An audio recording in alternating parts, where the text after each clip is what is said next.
Excuse me, miss. You dropped this. Wow, it sure is a pretty compact.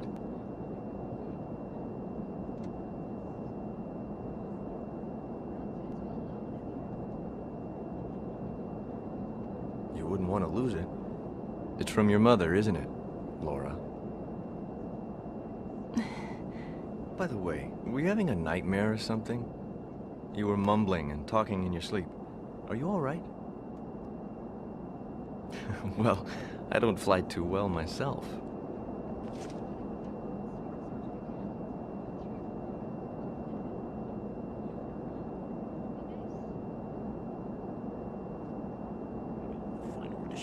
Shadow the final destroyer. Shadow the final destroyer. Shadow the final destroyer. Shadow the final destroyer. Shadow the final destroyer. Shadow the final destroyer. Shadow the final destroyer. For the sake of creation, all must be, from chaos unto order.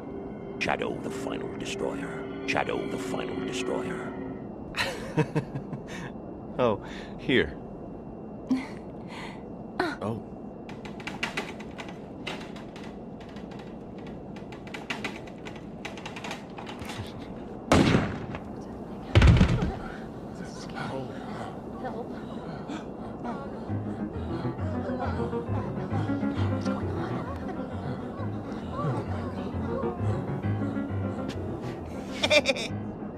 Shut up! I said, shut up! The final destroyer, the great shadow, is coming. Pray and celebrate the coming of the final destroyer, our Lord, the Shadow. Yeah! Shadow the final destroyer. Shadow the final destroyer. Shadow the final destroyer. Shadow. Be quiet! Be quiet, I said!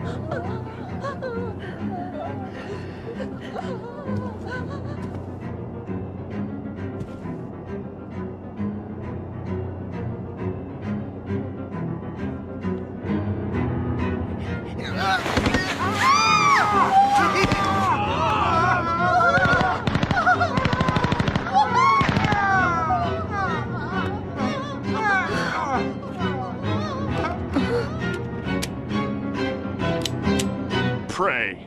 The final destroyer has come. The shadow has arisen. Shadow the final destroyer. The final destroyer. Shadow the final destroyer.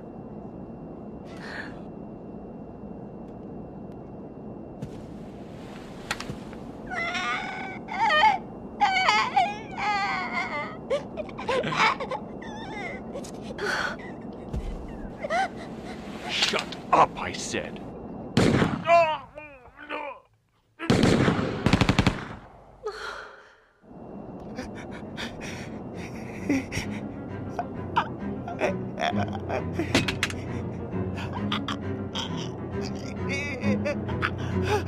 Shadow!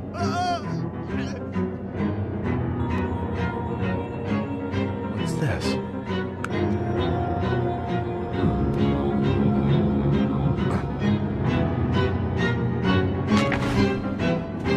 Hurry, come with me.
finally came to.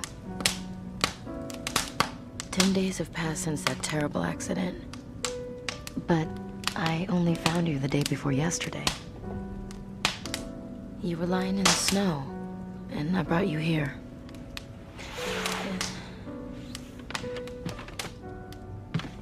You've been asleep for 2 days, you know.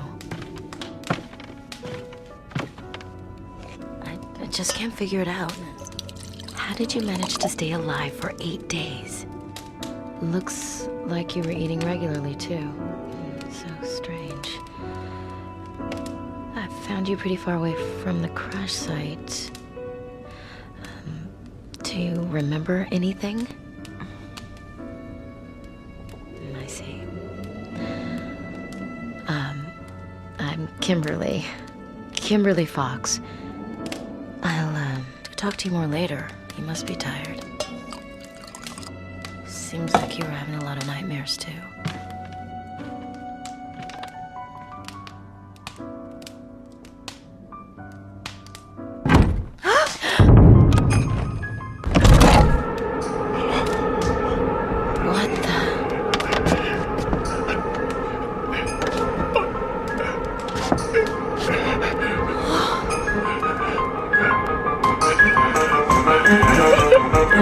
Not again. Looks like the nightmare isn't over. I'll take care of this.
Damn it. You all right? I'm Parker. Parker Jackson. You two must be survivors of that plane crash. Are you hurt? Don't touch me. Get out of here.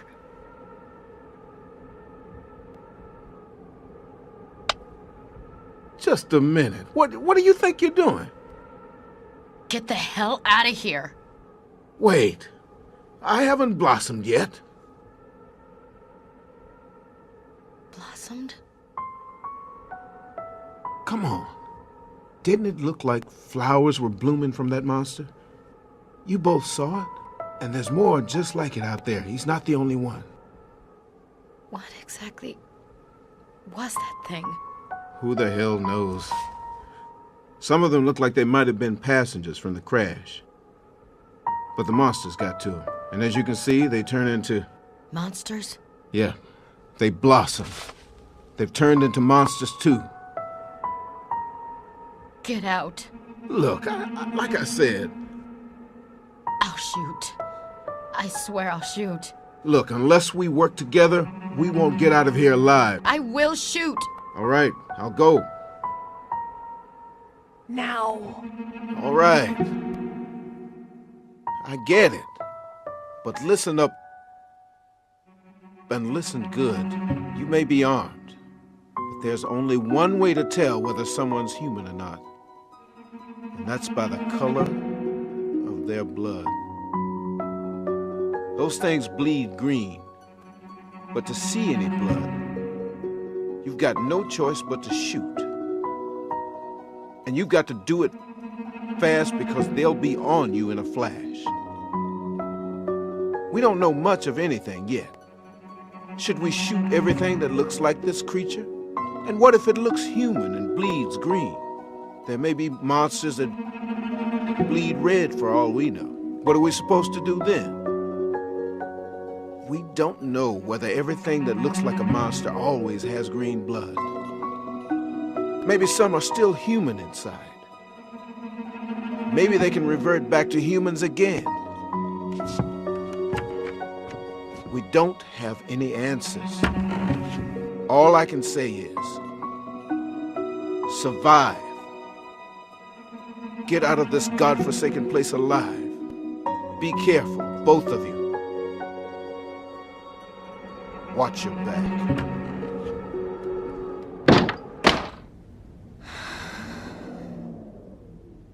I'm sorry. I wish... if I could...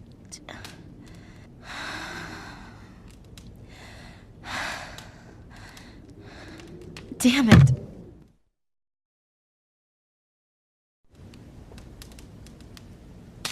I'm sorry about that. We're both in the same boat, I guess. I just don't know what to do, or how to do it. Maybe that man feels the same way. Everyone who's survived feels that way. They had no idea what to do.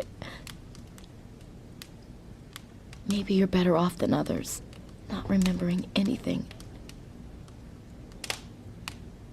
Hey, do you remember anything about Janny? Janny, the little girl I found you with.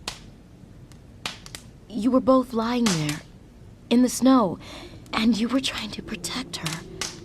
Oh, I brought you both back here, but she wandered off when I wasn't looking. She may know something about you, and she may still be around here, just hiding. Maybe you could take a look outside.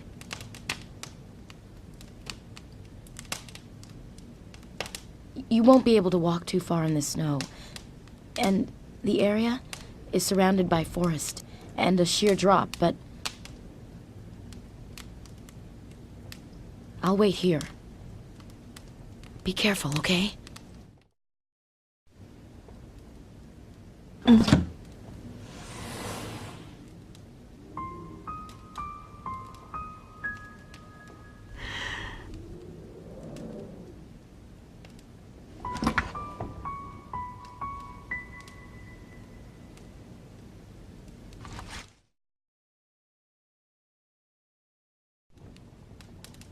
You really can't remember those 8 days after the crash? I wonder if Janny was with you the whole time. Well, I'm sure it'll come back to you in time. Be careful out there.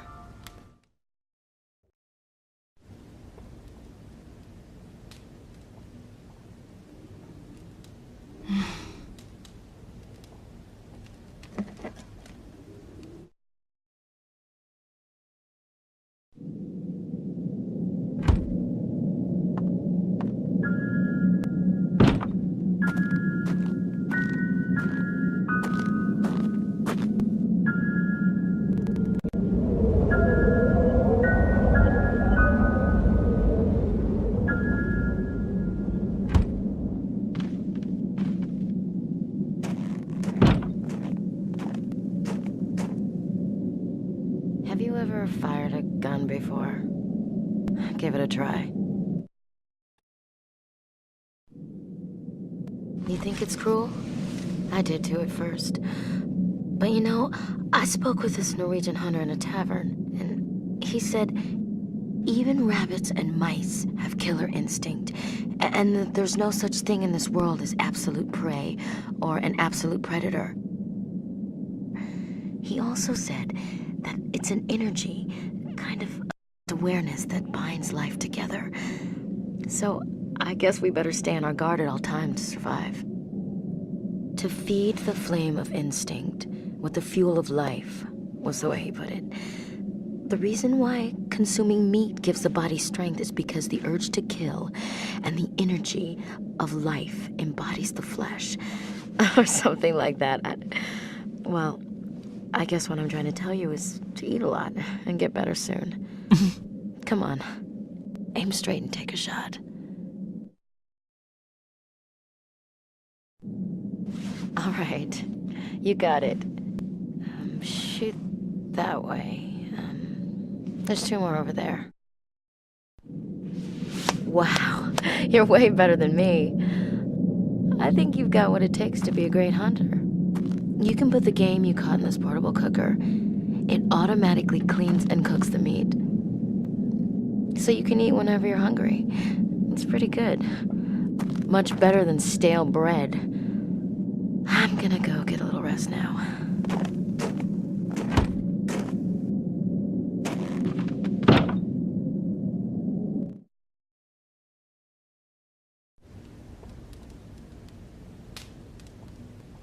I'm sorry.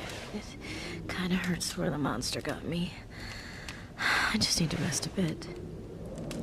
I'm thinking about how we can get out of here. Could you look for Jenny?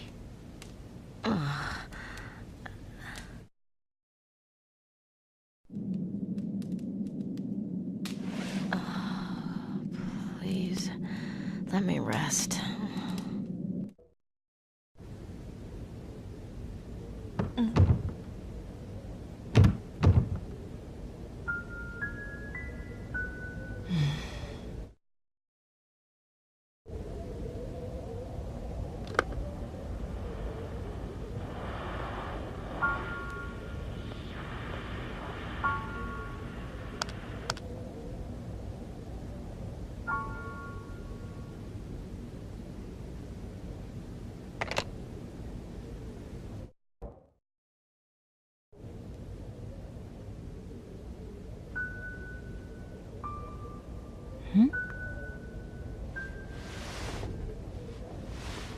Happy birthday! Happy birthday to you! Happy birthday, dear Grandpa! Happy birthday to you! I hope you have a good birthday, Grandpa! I can't wait to see you again this Christmas. I love you.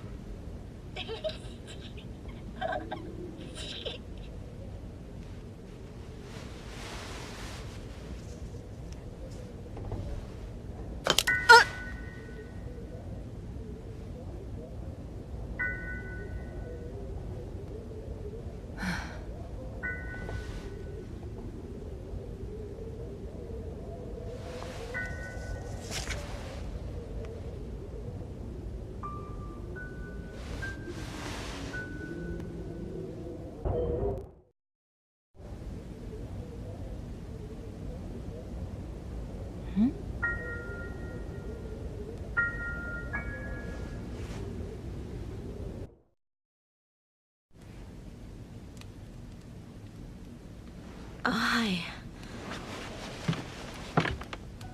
I guess you didn't find Jenny. Where could she be? There's nothing else around here except the stone hut. And I already looked there. There's the crash site, but I don't think you should go there. You'll only see things of the brutal aftermath. The snow must have given those poor people a proper burial by now.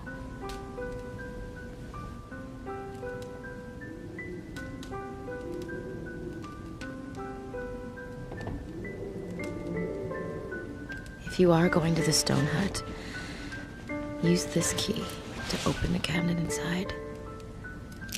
I locked it because I didn't want the monsters to get any of the weapons in there.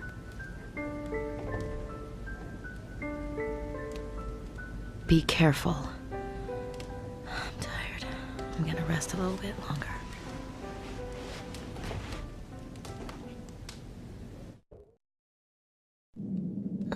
Help me, Mama.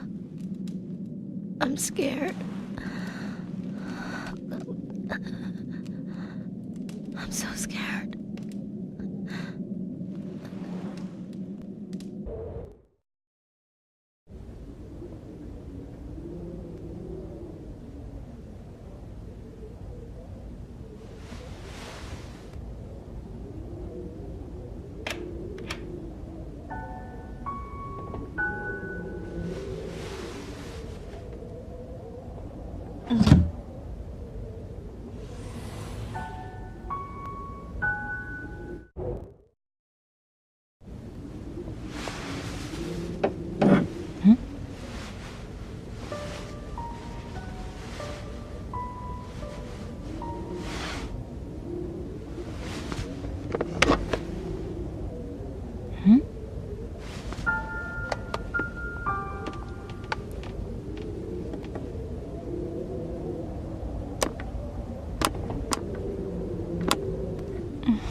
Oh, hi.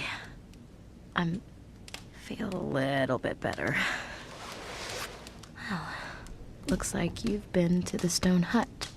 What's that? Brought the radio back. It won't work, you know. I try to get the news through the radio, but we're too high up for that. A newsflash from the world of the living won't do as much good anyway. But, you know what? I got an idea. I think there's something here that we can both use. Want to hear it? It's called...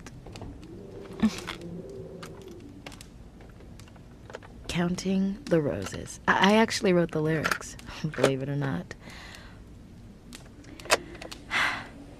I'm a poet.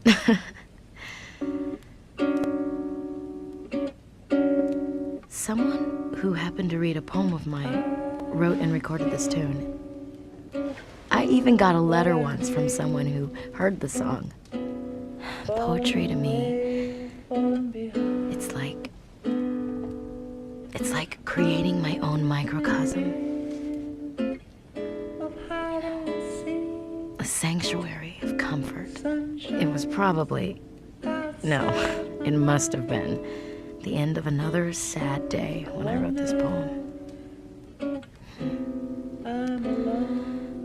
I saw this place. It was pure white, as far as the eye could see. And I was counting roses. There's yellow and red and lavender. Hundreds of roses, so beautiful. You could lose yourself in them, in this shiny white world.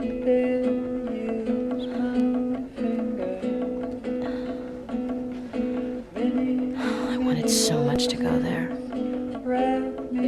A warm, gentle place. Silly, huh?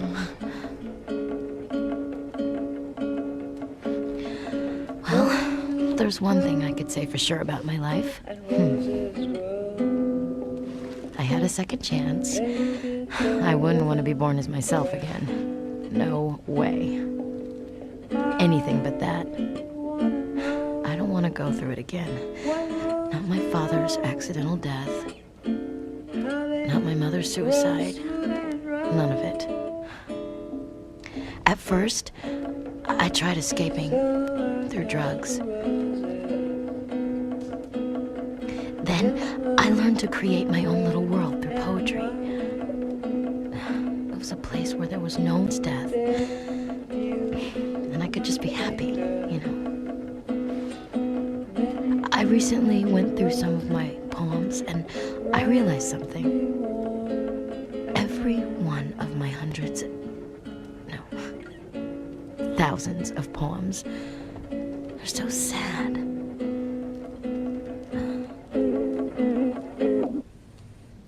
Oh, no. The player ate my tape. Great. We can't listen to the radio, and now we have no tape player. Here. You can have it. Consider it a gift. A broken tape player and a pulverized poem of mine. How depressing. And I thought a little music would be good for our morale.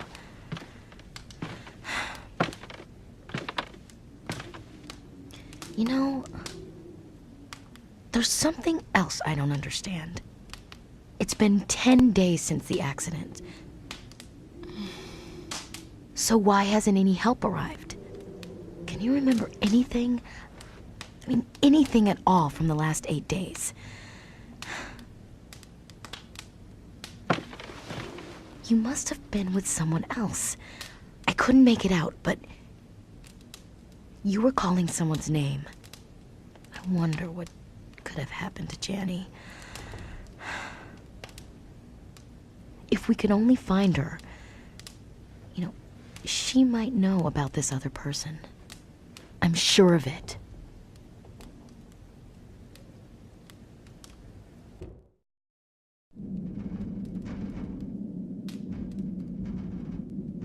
Don't worry about me. I can take care of myself. I just wonder how we're gonna get out of here.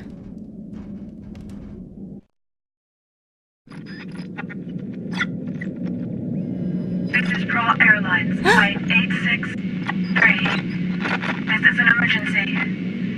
We have crashed on a mountain north of Yellowknife, Canada. Can anyone hear me? Please, respond if you can hear me. This is Flight Attendant Kat. This is Pro Airlines, Flight 863. This is an emergency.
Is everything all right, ma'am? Our current location is above Canada from a Prialis star cluster on red high-heel shoes. The turbulence is the original ETA at St. Charles. Autopilot engaged in the galley, right on schedule. Please bring your seatbelts careful and upright with the flying. Then I'll just the problem right in front of you.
gone for so long, and so, well, that's what happened.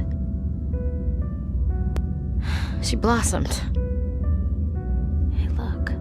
There's a butterfly. I wonder if that's a symbol of that stewardess's wish to fly. Hey, I do have some good news. Guess how I got here? I found a snowmobile. I bet we can make it out of here as long as we have that. I don't think the monsters can attack us while we're riding a snowmobile. But we don't have much gas left. Just enough to get back to the cabin.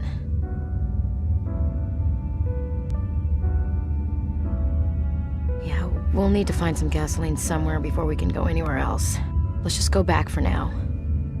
It's not much, but our luck is finally beginning to turn for the better. Right? Laura? Surprised? You never told me your name. But that must be your name.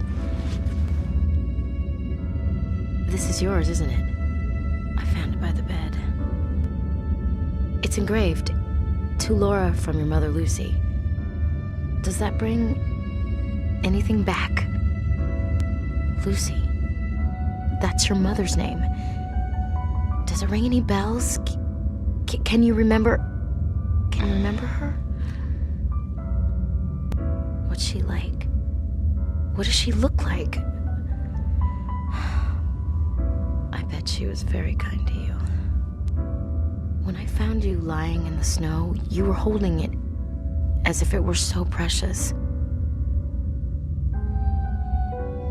During those 2 days, you were unconscious. You held this close and kept calling out someone's name. A man's name.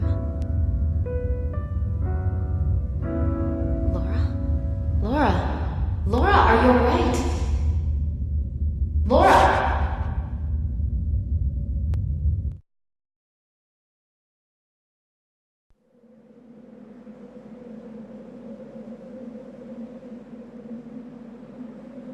Laura. Laura. Are you all right? I'm glad you came too. Here you are. You don't want to lose it. It's a precious gift from your mother. Are you hurt? You don't seem to have any serious injuries. You should be on your feet in no time. Do you remember the plane crash? Our plane went down after being hit by a meteorite. The strange thing is, your compact started to glow just moments before impact. And I had a vision of a burning rock colliding with the jet. Without thinking, I grabbed your arm, and the next thing I knew, we were on this mountain. I managed to carry you down to this small cabin. You remember me, don't you? I'm David. David Brenner.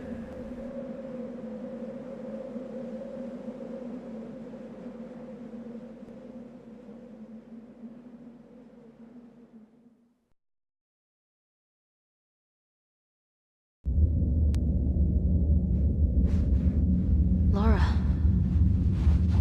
Laura. Laura, can you hear me? Laura.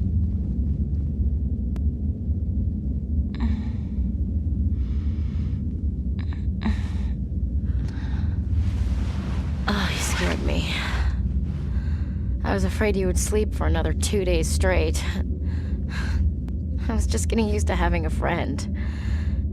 Don't leave me alone again, okay? Come on, let's go back to the cabin. Who knows? Maybe we'll find Janny fast asleep in bed.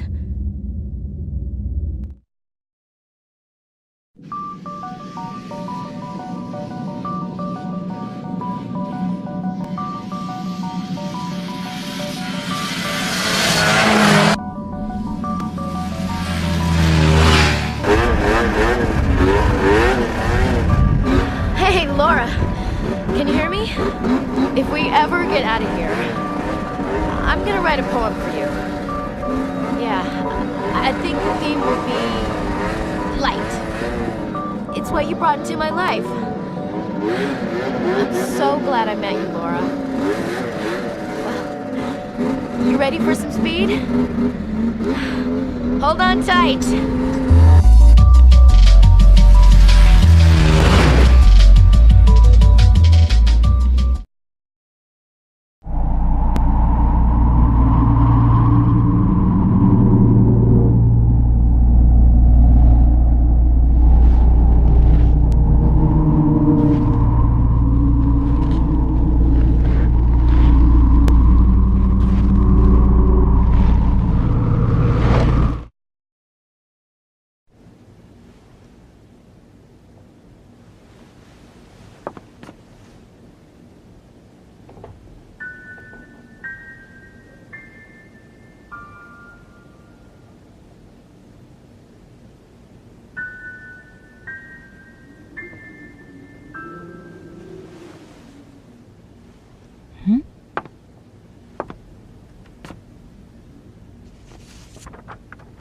To Laura, the best possible friend gained in the worst possible circumstance. I'm feeling much better, thanks to you. I've gone to look for gas, hoping that you will recall your past. Very, very soon. Kimberly.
Jenny, it's Grandpa. Do you recognize me? We can see each other soon. I look forward to Christmas. I'm sure you've gotten bigger. I'll bet you get to see the grand aurora in the sky when you come. I'll get a cherry pie for your birthday, since you love cherry pie so much, to eat under the aurora sky. I'll be waiting, sweet child. Sweet, sweet child. Jenny! Jenny! Jenny! Jenny!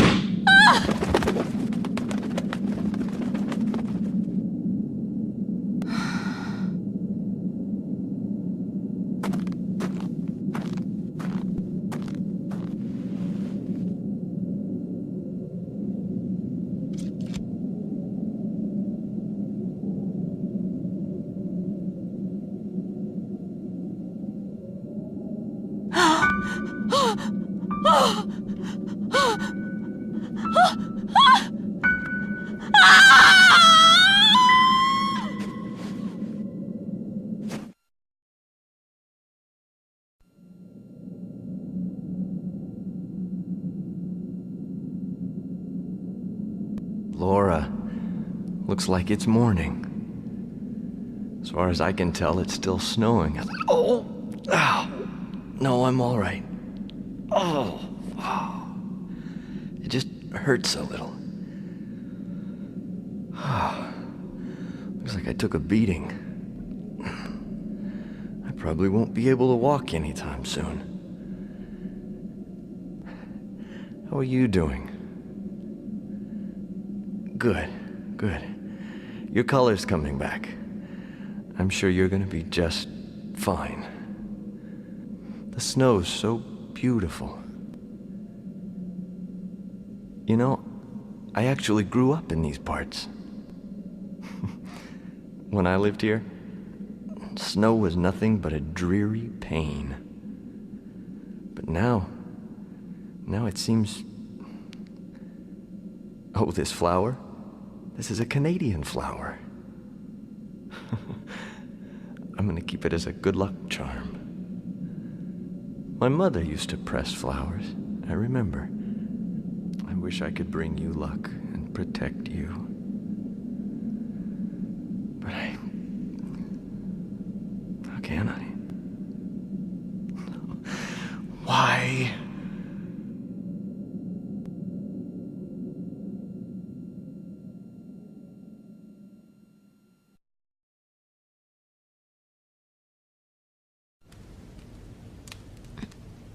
Laura? Laura!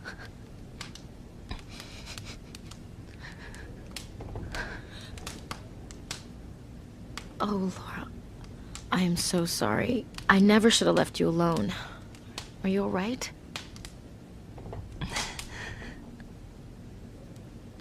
I remembered there was a trailer in front of what looked like a mining facility. That's where I went.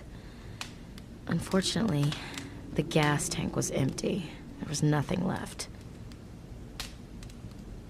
Laura, there was nothing else you could have done. Please, please don't blame yourself. It may have seemed that that thing was Janny's grandfather, but he'd already blossomed. Laura, there's no use thinking about it now. We should concentrate on finding Janny and getting out of here. Look, it'll be completely dark soon. I'm going out again to look for gasoline. You should rest a little.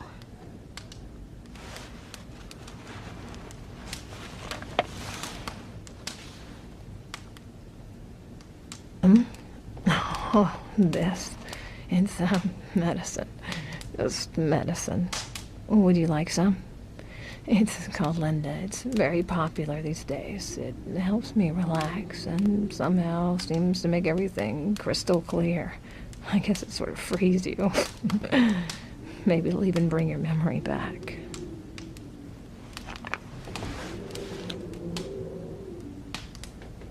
Can't live without this stuff. I'm a real mess, aren't I? of that guy, Parker. And he just saved our lives. If we'd gone with him, maybe Janny would be... Wait a second. That's his name. David. That's right.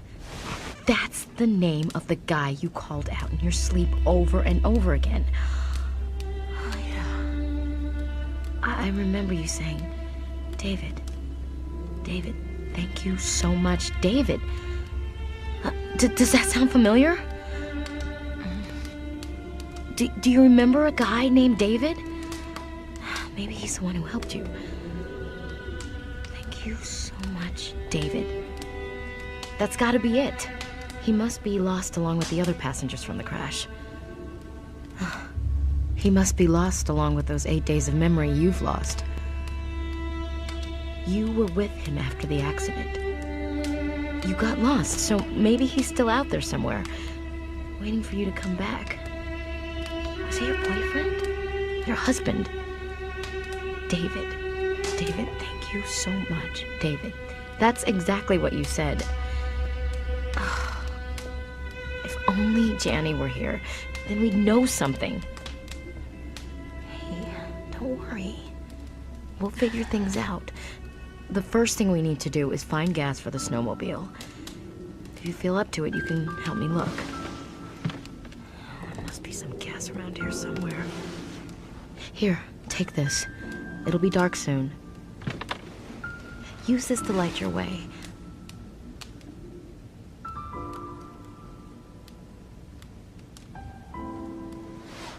I'll go on ahead.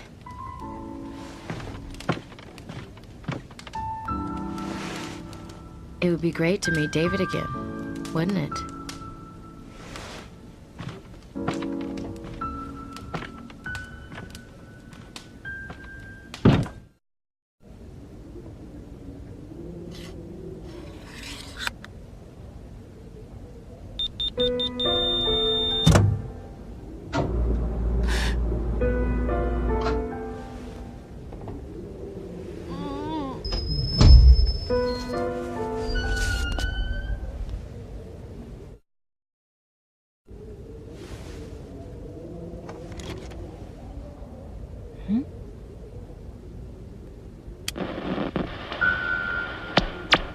Grandpa! Is that you? I knew you'd come, Grandpa. It's Janie. Can you hear me? I'm in the building with the big fence around it. I thought you were coming in that trailer, so I've been waiting. I'm cold, Grandpa. I'm so cold. Help me, Grandpa.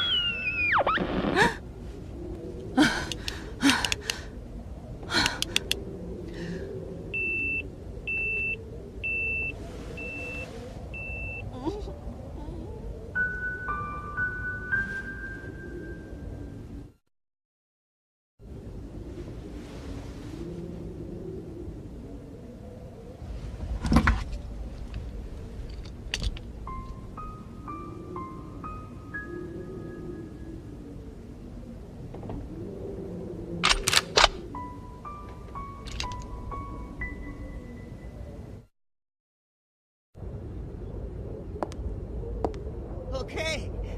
I said okay already. Get in there.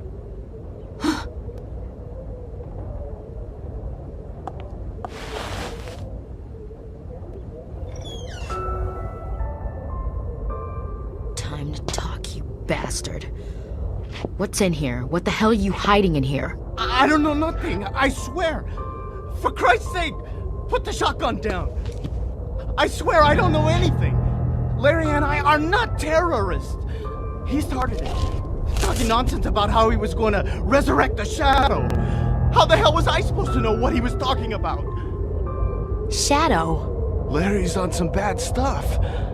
He's been hanging out with this weird sorcerer, going on and on about how they're going to build a perfect world. This creep's got us on the same stuff, this Linda crap. And it's like, you're gone.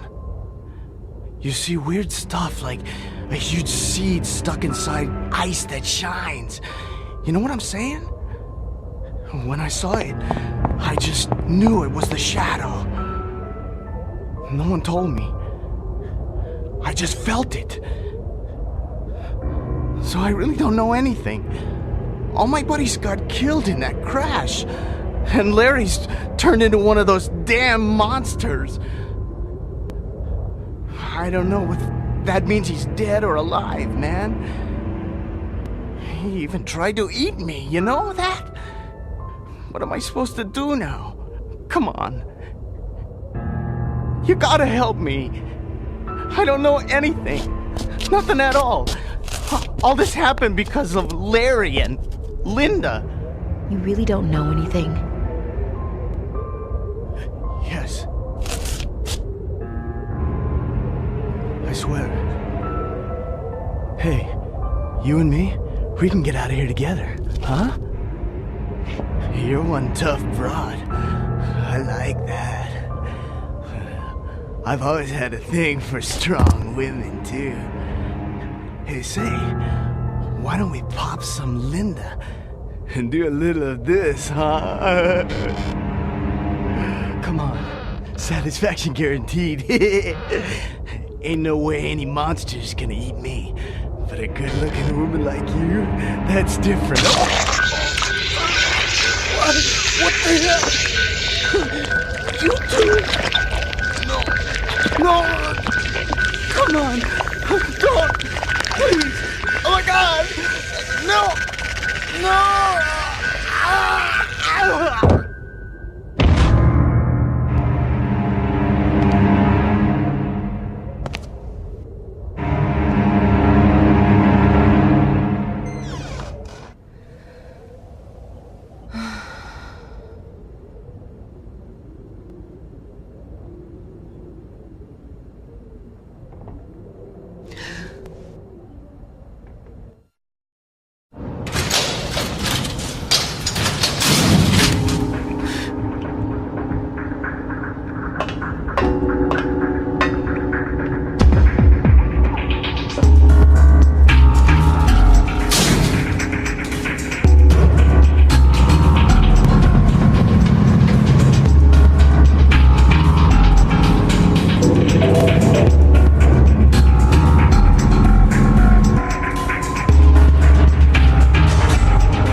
Who's there?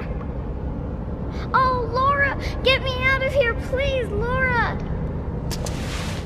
I was looking for Grandpa, and I fell down. There isn't much room down here, and it's scary. Help me, Laura!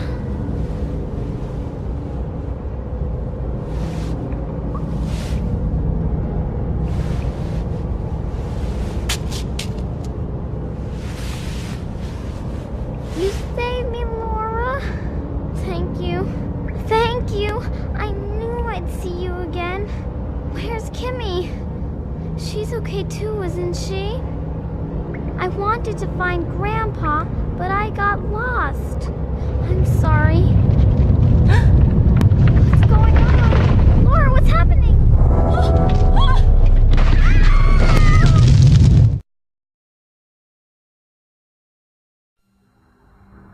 Laura, Laura, Laura. Awake, Laura Parton, in the name of the Great Mother. I have found your soul at long last, and through it I can speak to you. You must fight, Laura. You must fight for all mankind. For all life that I have created. I am the Great Mother, creator of all things.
Laura, you're awake.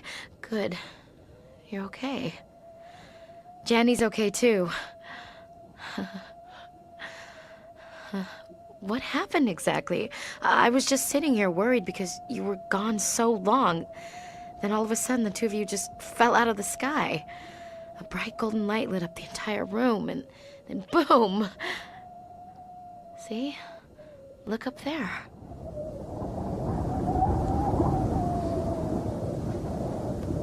What are you, anyway? A witch, maybe? A good one, I hope. Maybe you have teleporting abilities or something. Well, that's one more thing we can't figure out. At least we have Janny back and the gas you found. So we could take the snowmobile and get out of here. I ran across a small valley while you were out, and I think we can make it if we push the snowmobile to the limit. Scared? Don't worry, I'll drive. Come on, are you ready? Seems like there's more monsters around now, and it's getting colder. Especially in here.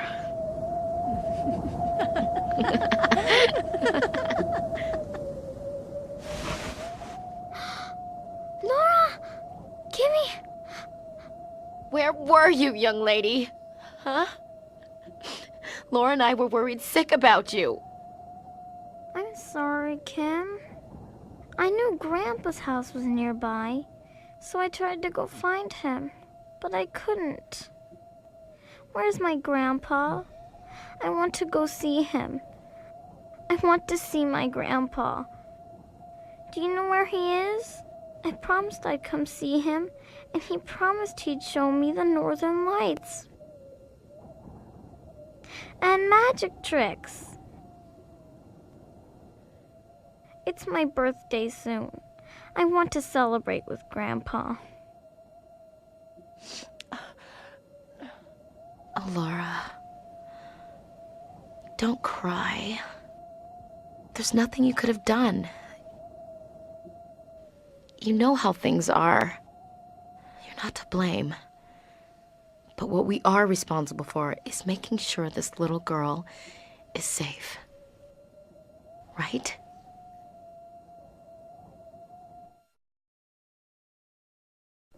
Janny? Janny, do you remember the first time I saw you? Uh-huh, I remember. Janny? You were with Laura, right? Uh-huh.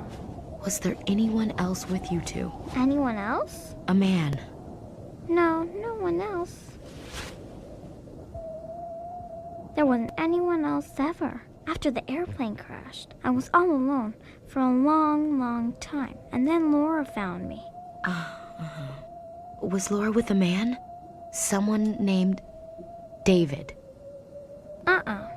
Laura was all by herself, just like me. We were walking. Then Laura suddenly went to sleep. So I went to sleep too. Next thing I know, we're here with you. Oh, so when you woke up, you were here? Uh-huh, and so were you, Kimmy. So... where are your mom and dad? My dad went away a long time ago, so I went on the airplane with my mom. But she fell asleep. Fell asleep? The airplane crashed in the snow, and I got really cold. My mommy held my hands like she always does. My mommy's hands are so warm. But her hands kept getting colder and colder.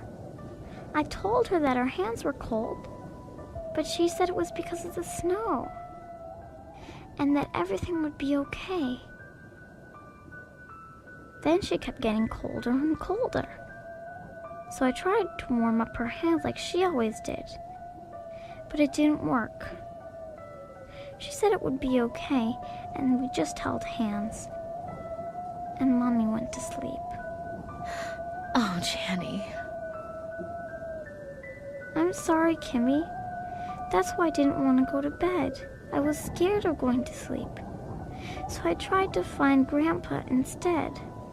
I'm sorry.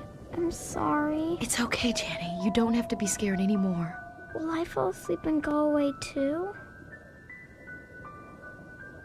Not you, Janny. You're going to be perfectly all right. Because you've got Laura and me. It isn't going to be easy. But remember this, Janny. Huh? You can never give up hope. Hope? Yes, hope. It's the most important thing anyone can have in life. To believe. To keep believing and never give up. Not ever. To have a bright light burning in your heart. As long as you believe. That light will grow stronger and brighter to light your way. Oh, I understand. Grandpa always says, Jenny, even if bad things happen, have faith in tomorrow. That's right, Janny. You're so strong. Uh-huh. Hope. I know about that now. Grandpa taught me a lot of things. Janny, you're a very smart girl. You understand, don't you, that you can't see your mother. Ever again? I'm afraid not. Your mother had to go to sleep to be safe so she could protect you forever. She was a wonderful person, honey. I know. You have to survive no matter what, Janny. For your mother's sake. Okay, Kimmy. Laura? Kimmy? Can I ask you something? What's that? Can I call you and Laura Mommy? Sure you can. You're so warm. Come on, Laura, Jenny, let's get going on the snowmobile. We have a valley to cross. And Laura has to find this David guy, and I need to apologize to Parker if we ever run into him. Let's go.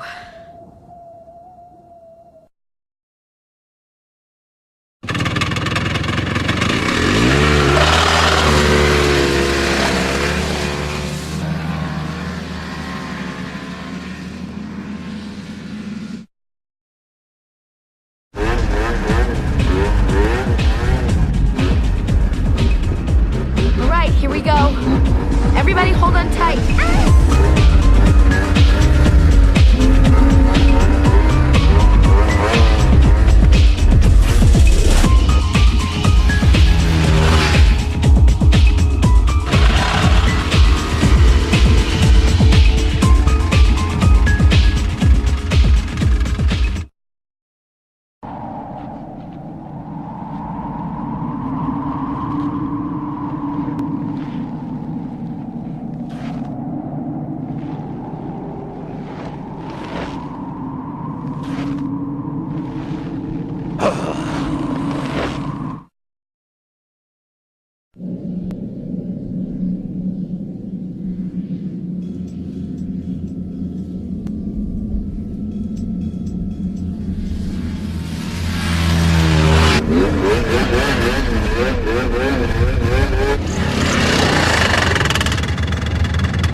Hey, look! There's someone over there. Let's go check it out.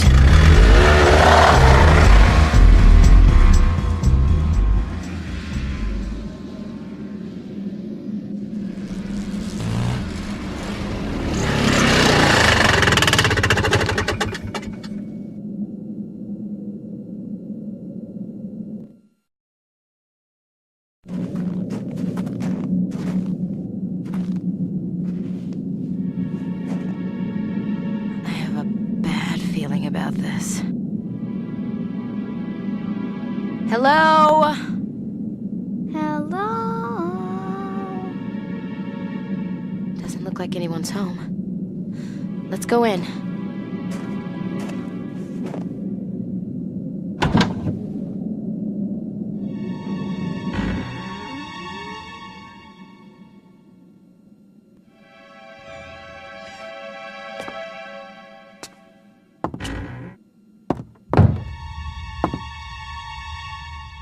It's really dark in here. Can you find a light switch somewhere?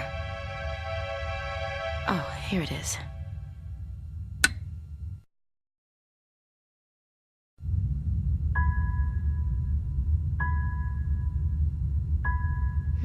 I guess there's no one here. I wonder if it's all right just to take some things. Laura. Could you search this room and see if there's anything useful? I thought I saw another light ahead. A yellow one.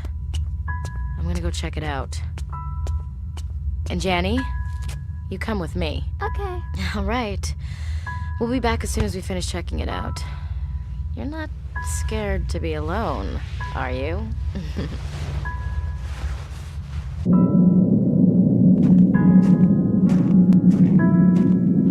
We'll be right back.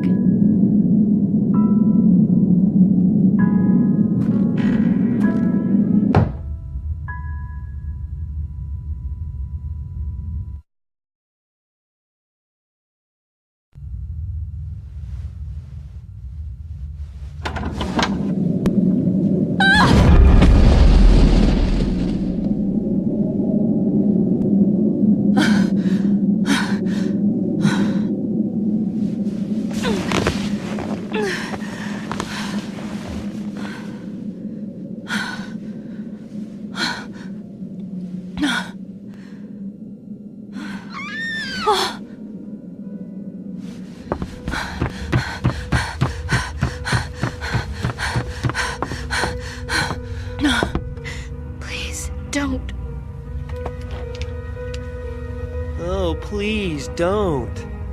What do you mean by that? You say amusing things.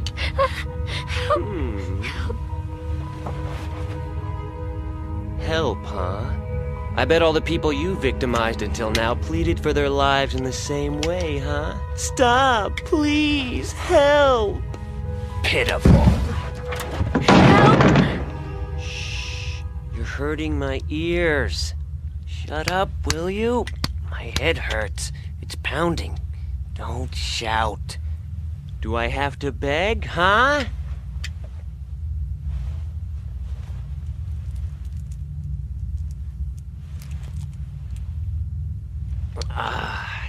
It's Linda. You want to take some? This stuff's different from the usual stuff they sell. It's more potent and really works. You don't need any, 'cause you're gonna die soon anyway. Or are even monsters scared of death? I guess it doesn't really matter, huh? It doesn't matter what happens to you because you're not human anyway. Are you? You're not human. You're wrong. You say such crazy things. What's not true? I saw you with my own 2 eyes. What wasn't true about how you mutated into that thing? How you attacked my father? How you ate him? Ate him! You're wrong. Liar! You're disgusting. Go on, why don't you show yourself? Go ahead and blossom into your sick, disgusting, real self. Right now. Come on. Huh? Who's there? Oh, who do we have here? Do come and join us.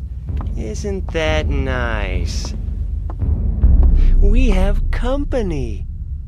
Do you blossom into a pretty flower, too? Come on, show me. I want to see. Oh, let's conduct an experiment, shall we?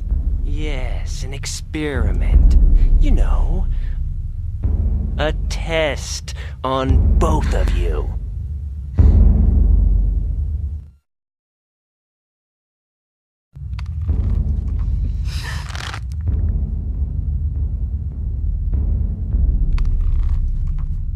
Bang! Bang! Well, let's see. Who should I shoot first? It's really simple. See, I take this pistol and bang, I shoot your foot. Bang! And if I see green blood, you lose. Bang! If I shoot you in the head, you won't be able to move. And if there's red blood, I guess I'll just have to untie the rope. Red blood proves you're human, you see? But if you bleed green, you know what happens. Bang! I'm talking about you! Yes, you! Do you hear me?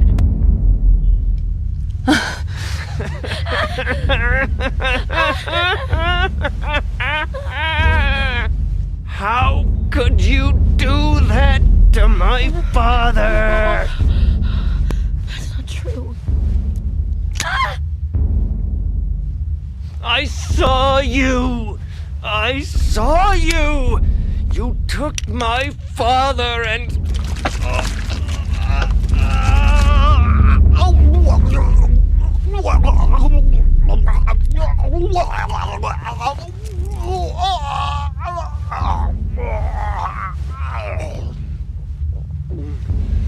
So that's why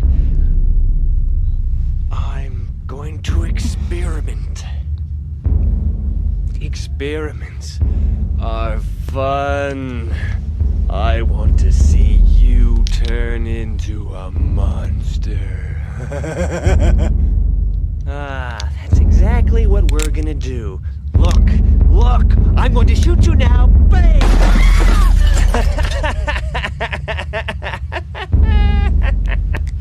Just kidding.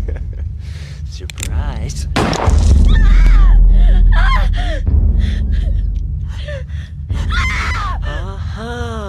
I knew I was right. Now I'll show you. This is for what you did to my father! Huh?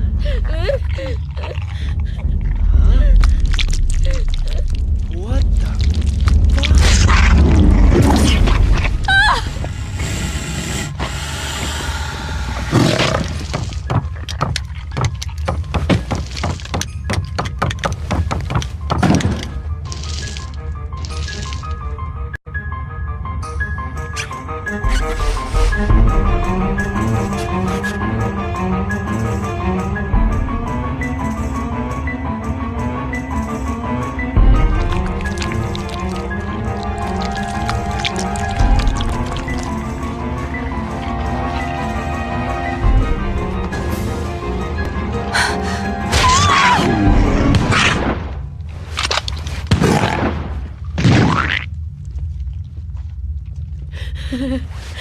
Oh, God. Oh, this is so twisted. I mean, suicide and homicide are supposed to be totally different things. Why is this happening to me?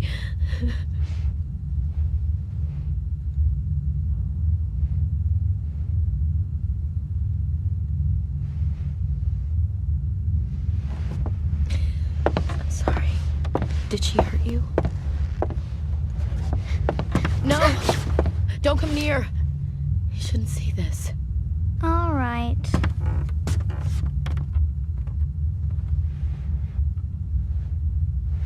No more. I don't know what's what anymore. I'm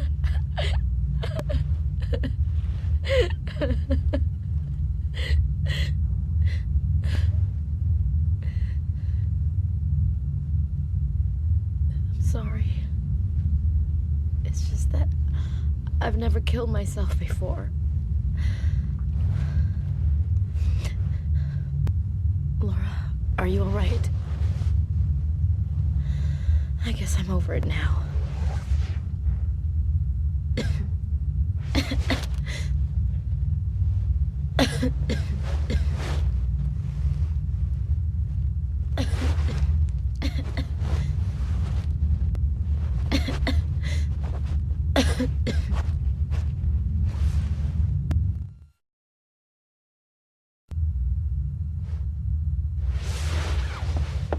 I'm sorry.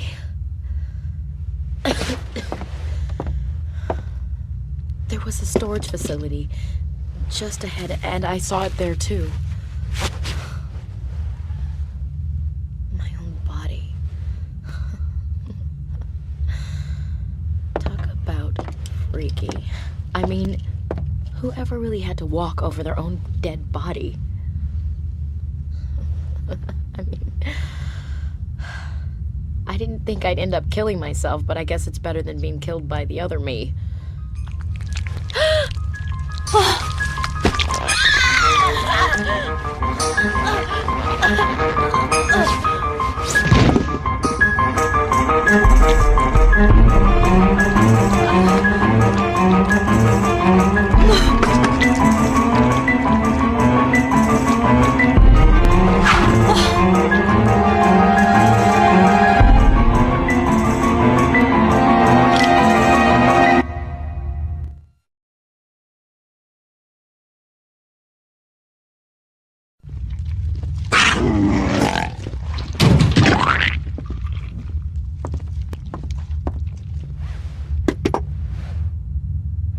Thanks, Laura.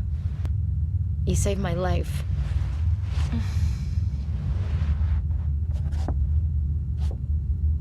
I guess she's a clone, huh? Certainly looks just like me.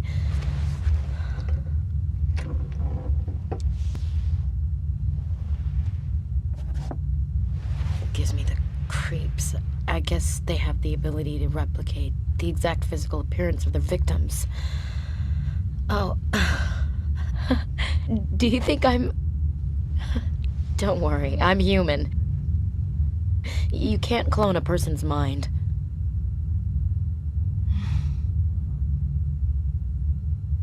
I suppose they grow at an accelerated rate from a DNA sample. A brainless Xerox copy. I guess if they're capable of a real conversation, they're probably not a clone. But they do learn pretty fast. Did you notice how that one could talk a bit? It was mostly mimicking, but in the end, maybe you can only go by the color of blood. It just seems so sinister. Hey, Laura, you do believe me, don't you?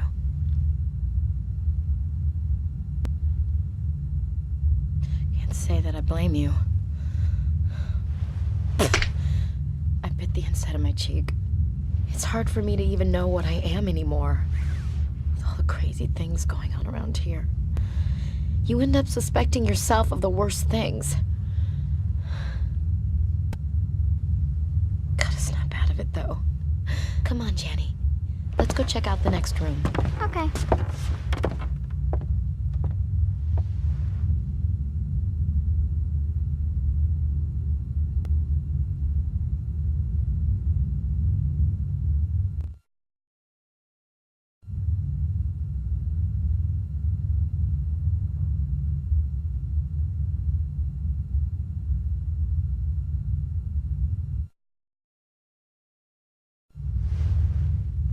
Feels like we're on the far edge of the Earth. But I think we'll sleep well knowing there's 3 of us. It's tough trying to go to sleep by yourself. With no good memories to fall back on, it's like the night clings to you. The tides of night surging in, thick as tar, cutting you off from everything, leaving you all alone in the universe. Nights like that, I'd always take refuge with these drugs. To tell you the truth, the medicine is the reason I was on that plane.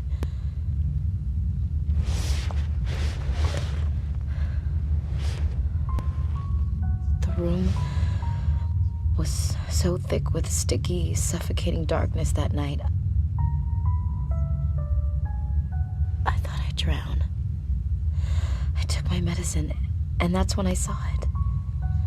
It wasn't a trip. It was kind of a vision. A vision of a landscape. And after that, I could see it almost every day whenever I took a dose. I knew I was being called there. And then I saw the place where this drug originated from, in a newspaper.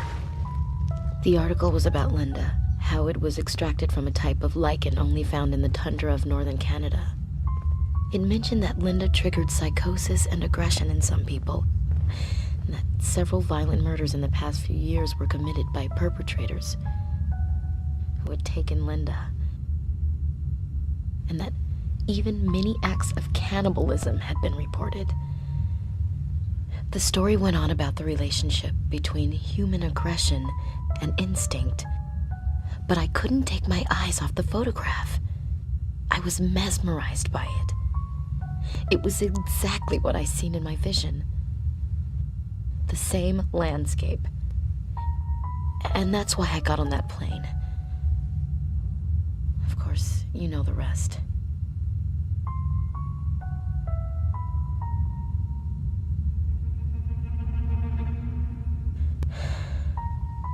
Laura, do you remember anything yet?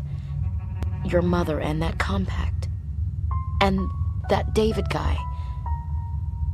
He could be out there, still waiting for you. That David guy. Do you remember anything yet? Laura, remember anything? Laura, anything? That's too bad.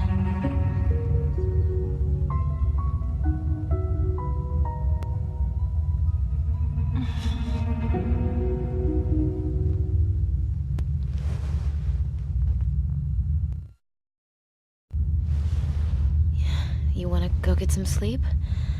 It'll be dawn in a few hours. And the days are very short around here anyway. I hope tomorrow's a good day. Today wore me out.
Ah, Linda. Listen. Do you hear that? Yes, dear. So, this is the sound of death. Oh, what I hear now is that faint whisper, the sound of all life coming to an end. Earth is dying. The sound is so bittersweet.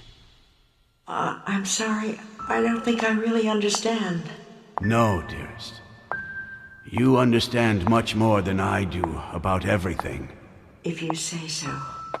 Linda, I'm so happy that the two of us can be together at this moment. Who's there? Is someone there? Is that you, David? No, couldn't be. So we have a visitor on our last night. I don't know what you want, but don't come any closer. Please. I don't want anyone to see me in this debilitating condition. You know what I mean, don't you? A monster has gotten me. Oh, I'm still alive, but I'm beginning to change. I'm transforming into a monster myself. Linda, this may be a suitable end for someone like myself. No matter what happens, you are still you. Linda, I remember everything so clearly about the night we first met. So do I, dear. The stars were so beautiful. As they are tonight. If I close my eyes, I can see the stars the way they were that night. How did I stray so far from that to become the madman that I am. You are no such thing, my dear. Yes, I was mad to have turned you into this. No. I'm very sorry, but please, keep your distance. This is how I want to meet my fate with my beloved wife under the stars.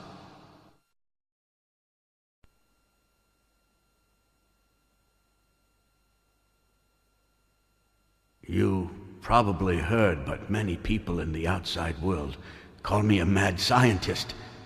It's true, but only insofar as this planet itself is mad. I was consumed, obsessed with a desire to see the moment of death for this cruel, savage world. I was nothing more than another doomsday monger, and didn't even know it. In the 10 years since both our sons grew up and left home, I've known nothing else.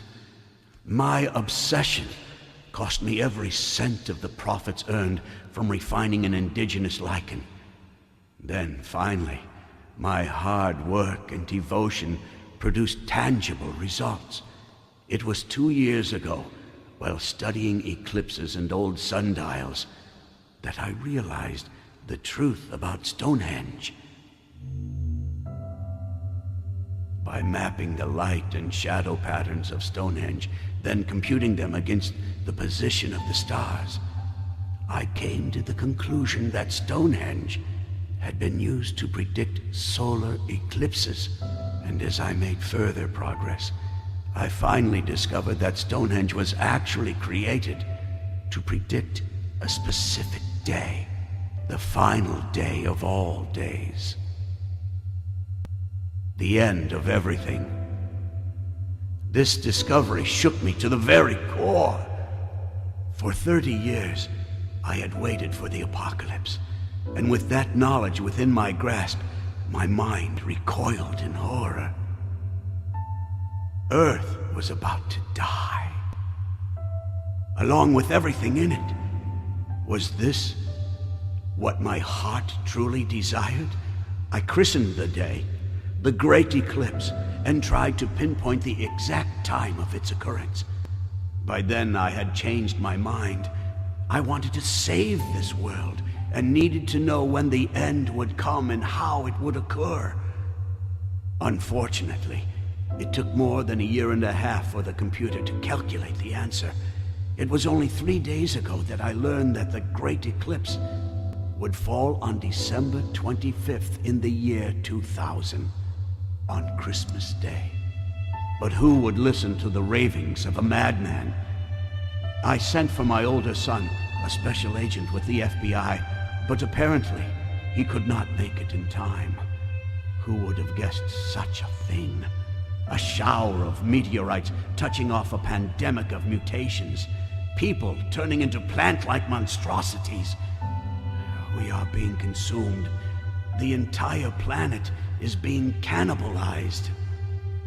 The great unknown has always been with us throughout our time on this planet, let alone in the far reaches of space. This day was deduced and recorded in stone around the dawn of history. But we of the modern age choose to remain ignorant.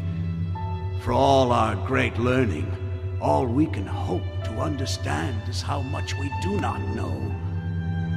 By limiting our concerns to those of humanity alone, we have lost sight of the stars.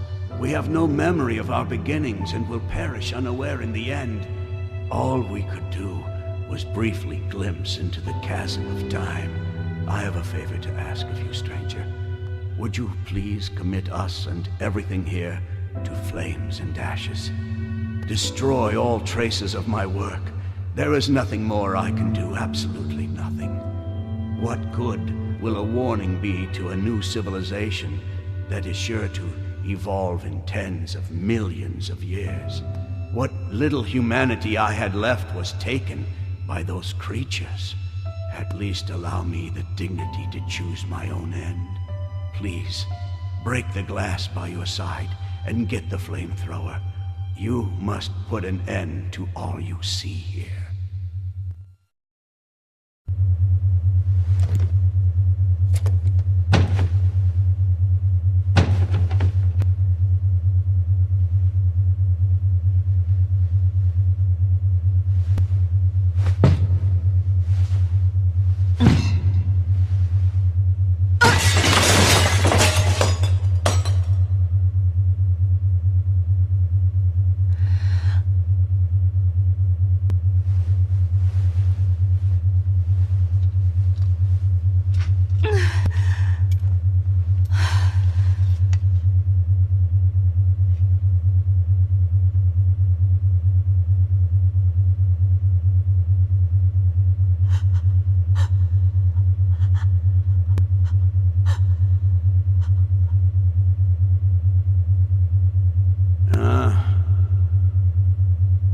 I'm ready.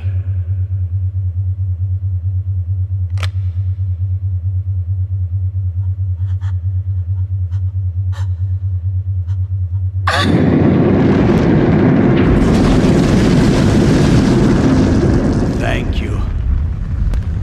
It was my mother who gave me life, and it is you who gives me the fate that I must face. Thank you, stranger. If ever you come across either of our boys, David or John, please tell them for me that we died in peace with ourselves. John works at a nearby pharmaceutical storage facility. He may be able to help. And David should be on his way here as well.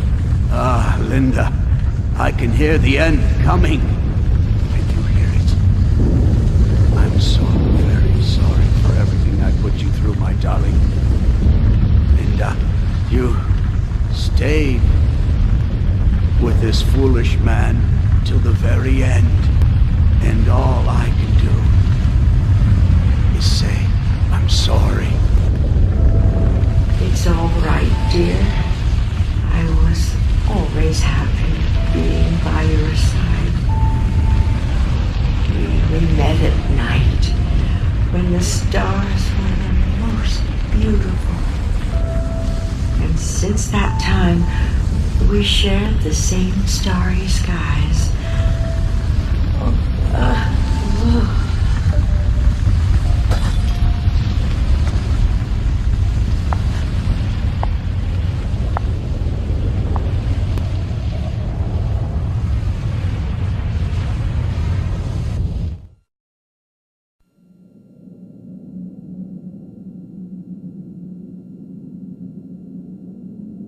Laura, I'm all right. I'm not sleeping. I was just thinking about my father. He works in an observatory near here. I was going to see him. He wrote me a letter out of the blue last week. And for the life of me, I cannot figure out why.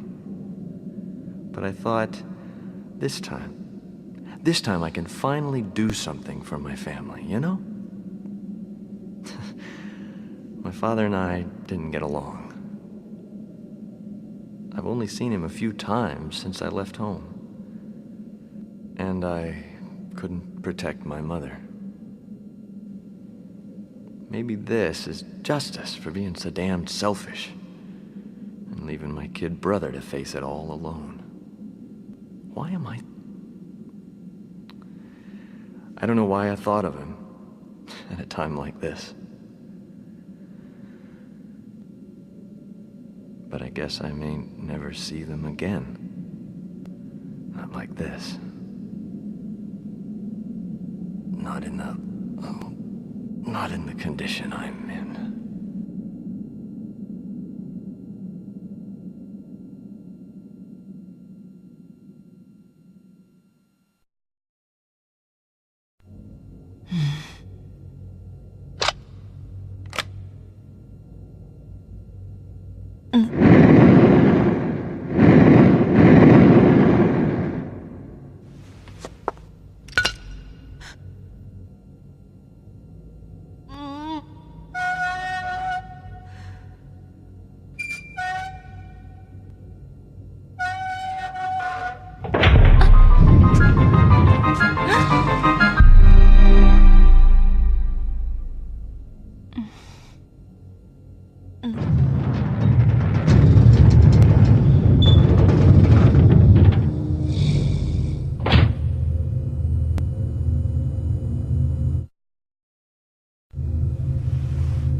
Laura Parton. I am the Great Mother. You must awaken and take up arms again, my child. Prepare yourself with renewed strength and courage for the coming battle between all mankind and the Shadow. I command you in the name of the Great Mother, the giver of all life, guardian of the earth.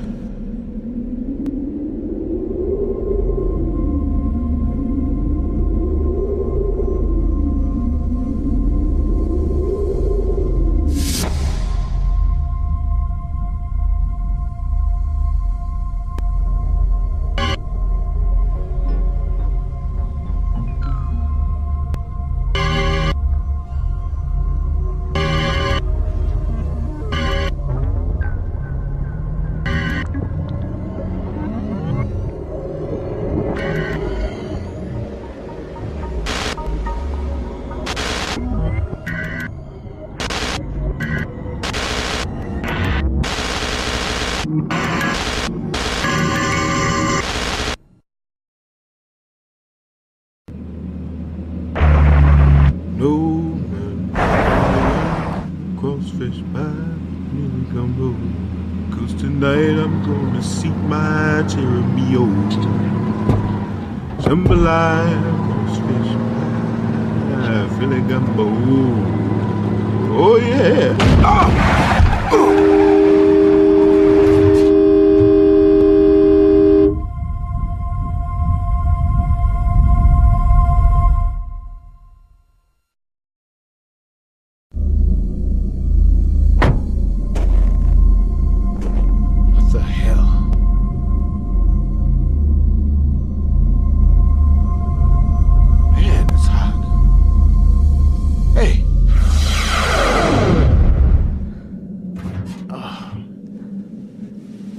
Hey, you all right?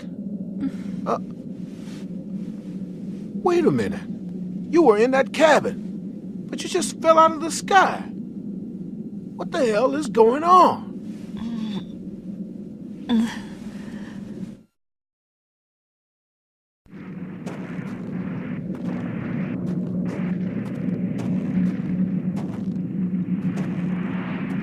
So that's what you've been up to. Well, anyway, I'm glad you're all right. I was kind of worried, to tell you the truth. What happened to your friend, that pretty, rather strong-willed woman you were with? She hasn't, blossomed or anything, has she? Huh?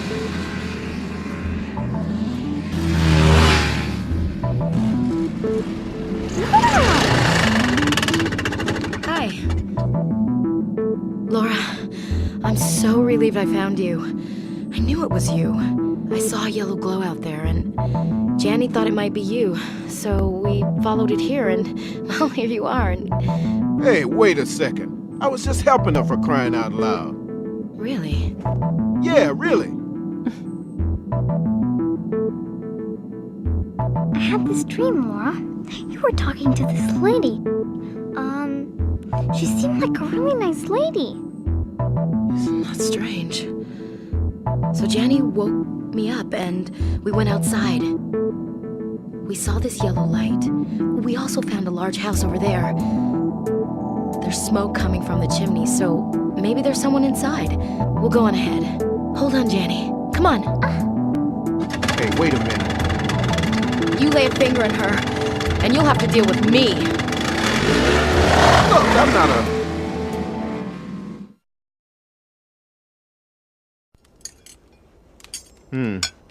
Laura, is that right? What was that like just now? Don't tell me you made some kind of alien contact. Or was it something more along the lines of the divine? To tell you the truth, though, I was looking out the window during that hijacking fiasco, and... How could you admire the view at a time like that? Well, the sky looks so beautiful. Oh, please. You really thought that looking at the view from the window was more important than hijacking? Kind of. But the point is, I saw something a few minutes before the explosion. Saw what? A yellow light. The same light that Laura came down in, only much, much bigger. A huge curtain of light appeared from the other side of the ocean, then grew until it enveloped everything. It was almost as if the light was shielding the planet. Oh, spare me. You think you saw God or some planet-sized guardian angel? Actually, I work for a legitimate organization that studies things not too far removed from that. CETI, right? How'd you know? Center for Extraterrestrial Intelligence. It's pretty famous as far as bands of deluded UFO-crazed loonies go. You're, showing off one of their caps right now, genius. I'm not showing off anything. Besides, I'm an engineer. Speaking of which, I'm pretty handy. Like I didn't see you pushing that bucket of bolts down the hill. That's a different story.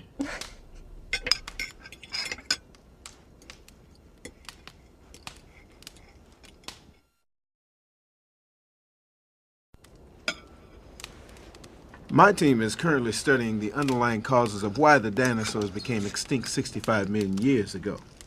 What? Maybe you think a flying saucer caused this too. No, we're talking meteors here. Meteors? 2 major fragments from a meteor impacted on this planet. One hit the Yucatan Peninsula, the other struck northern Canada. You know what? I also think that a meteor caused our plane crash. So you're saying that an asteroid took care of the dinosaurs, and now they're after us? In a sense, yes. I can't help thinking that these events are the will of the cosmos. A warning, even a punishment, directed at the dominant species on this planet. We're doing our best to follow the fate of the dinosaurs, and the powers that be are trying to... Kinda new agey, aren't we? Here, try the chemical equivalent. Drugs? I don't recommend it.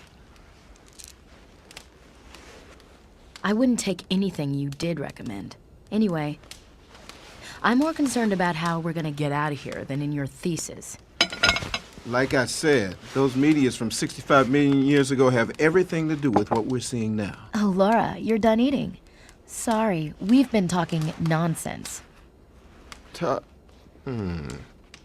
by the way, there's some weird guy upstairs, but he won't open the door. Every time I knock, he just shouts that he's practicing, and he keeps playing the piano. Oh, oops. I guess I should stop gabbing like someone and finish my food. Jenny's asleep in the next room.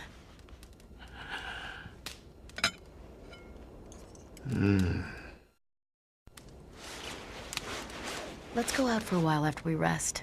Maybe we'll find out something. I'd really like to get off this mountain. And you have to find that guy David, too.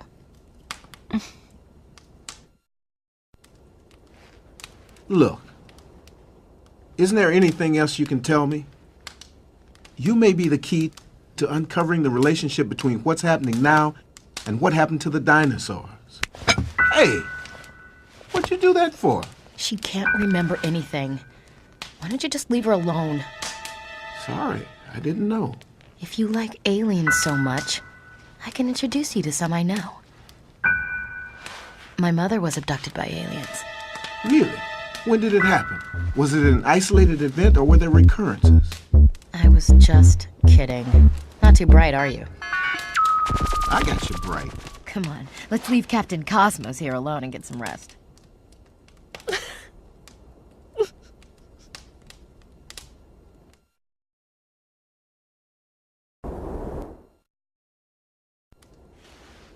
Aren't you even a little bit interested? The meteor that eventually killed off the dinosaurs and the one that hit this time, if what we're looking at here is the final wake-up call, the human race could be... I guess I'd better shut up before she throws something else at me.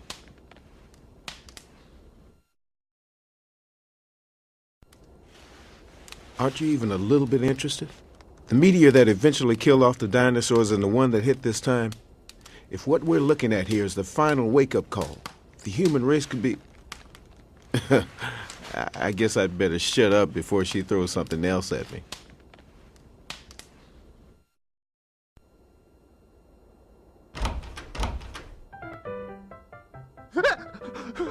Who's there? Who's there? Mother?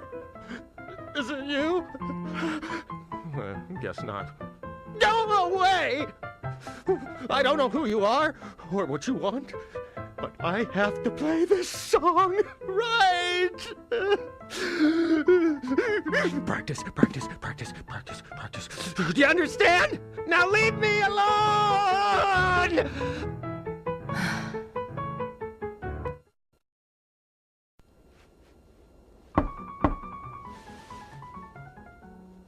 Stop it.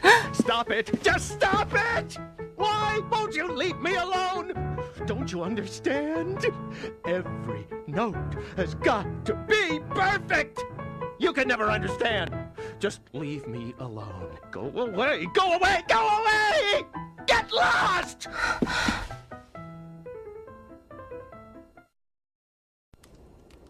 That man upstairs. Not much fun to talk to, huh? I guess we should be grateful that he's letting us use his house. He must be tired. Try and get some rest.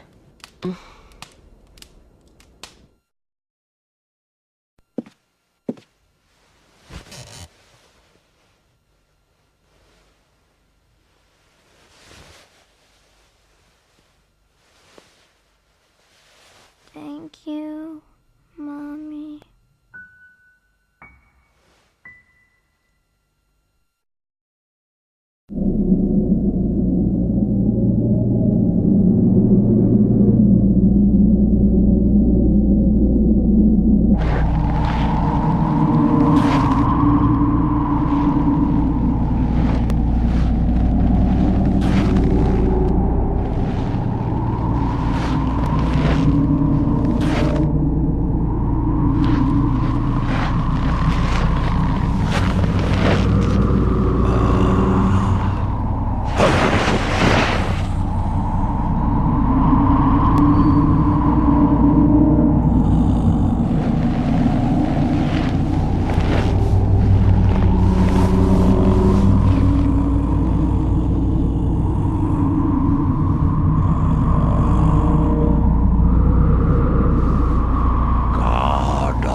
your great powers unto me.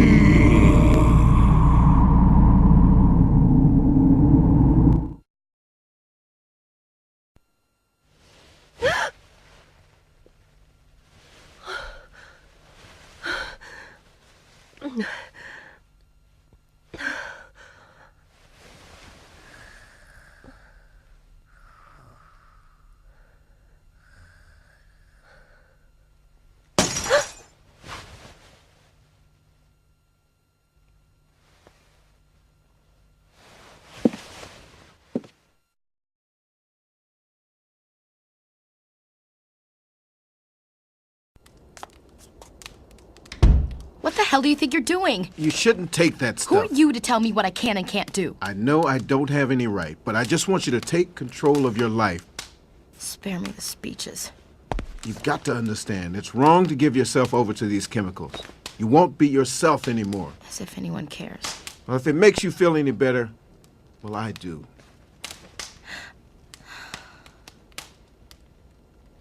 You can't just drift in a narcotic dream and call it life. You're bartering yourself away for a make-believe world, paying with pain, yours and others. So what's the difference between that and how those pathetic monsters exist? Fine. There's not much chance that I'll make it out of here anyway. And even if I did, I'd just be alone again. In the dark. I'd rather turn into a monster and not have to think or remember or feel anything anymore. Don't say things like that. I'm so sorry. Don't bother. For all your fancy talk, you're just like any other man. All you need is an excuse to start hitting. That's not true. I just want to help. I only want to make you feel safe. You're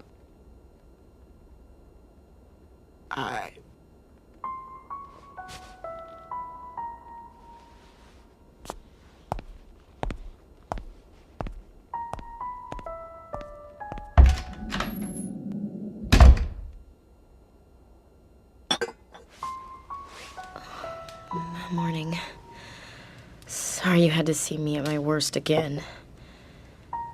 I know he's right, but I just can't seem to act normal around men.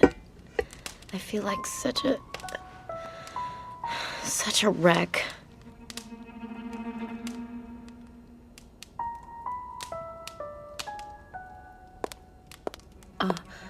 Are you going out too?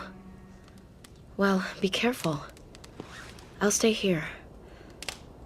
Okay?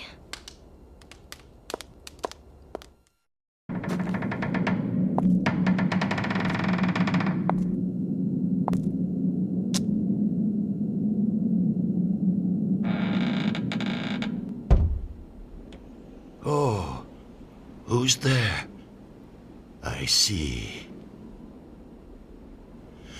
You're the final visitor prophesied in this book. Stay and listen to what I have to say about Knife's prophecy.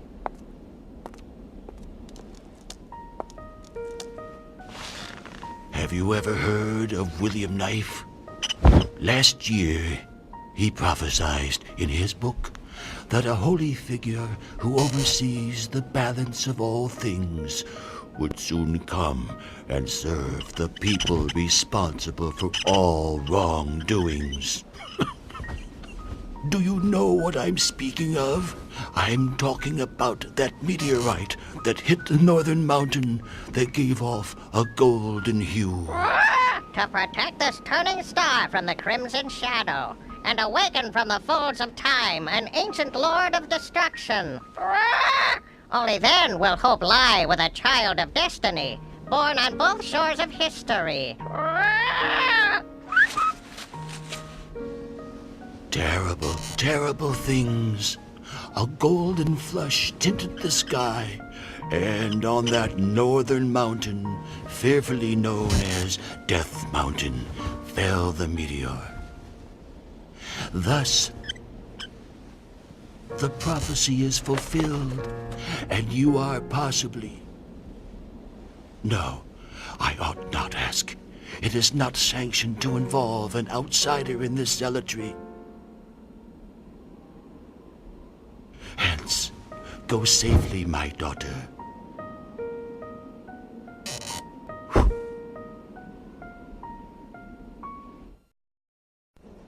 So a woman did indeed appear in the light of 3 remaining candles. 'Tis very fortuitous. Perhaps too much so. If all is according to the book, you would be the child of destiny, born on both shores of history. However... Destiny's child is she who stands before us, born on both shores of history and fated to be here at this moment. Is all according to the prophecies of Knife? Only 2 candles remain. Now, you must go, my child.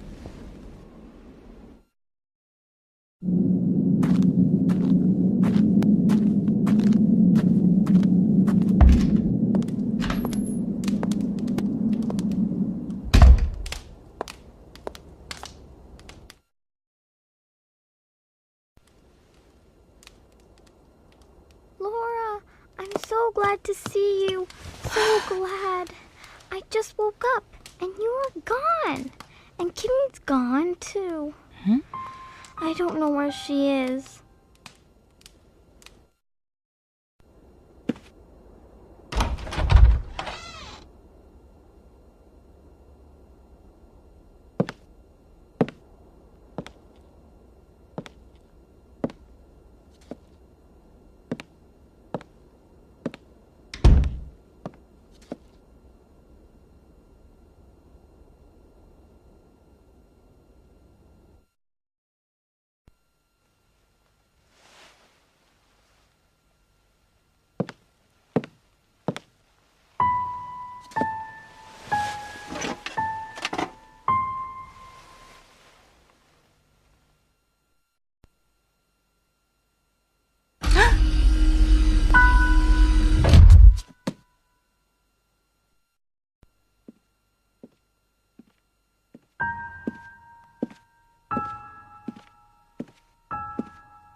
Is that you? Oh, it's not. Please come in.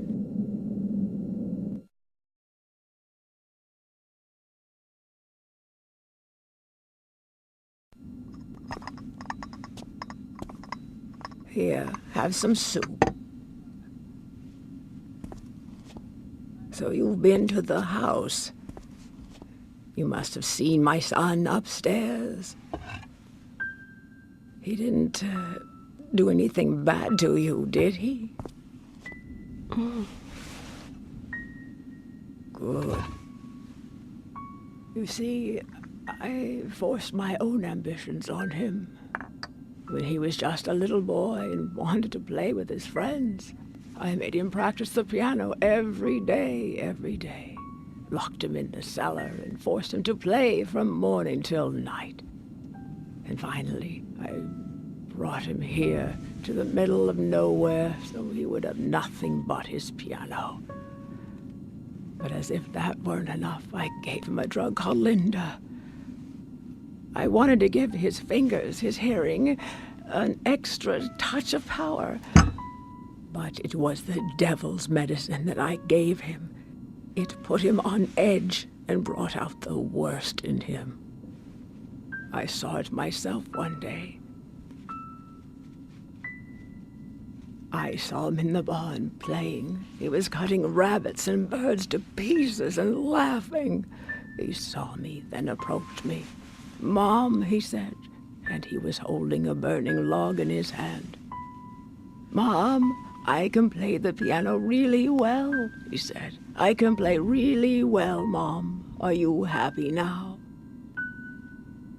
Then I couldn't believe it. He shoved that burning log right into my face and burned me. And this is what happened.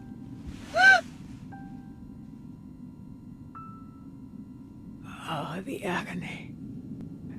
Only then did I realize for the first time what he had been through. What I had done to him. His pain. Oh, God, what am I going to do now? Oh, I don't know what to do. Welcome back. I thought you might return. If you truly are the child of destiny, there is something I must tell you. No man is truly evil or truly good. There is only the power of evil and the power of good, and all depends on how that power is applied. I know not whether you are the destined one, but I have told you what I needed to. Perhaps the human race has gone too far. It seems that my task in life is done. I shall wait here for the last candle to burn out.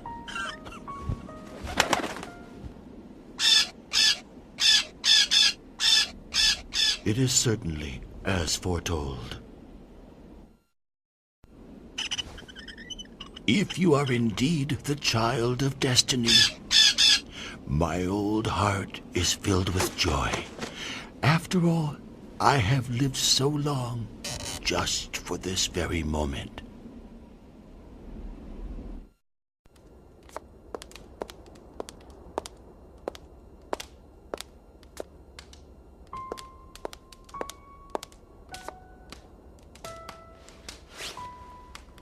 Laura, Danny's disappeared again. When I wasn't looking. Where could she have gone? I'll go look for her. Okay. Oh, man upstairs is gone too. I don't know what's going on here. Unless... What a pretty butterfly. What's it doing in a place like this? I have to go.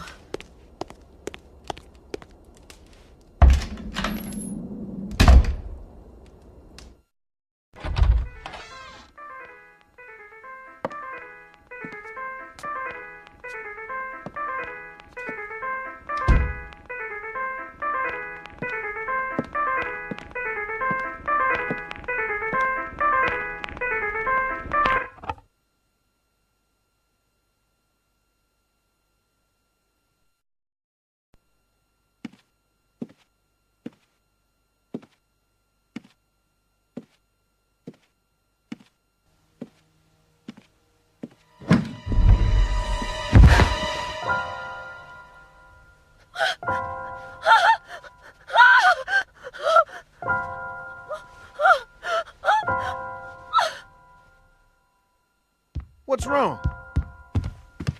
Oh my God. What the hell happened here? You better not hang around. Come on. Let's go back downstairs.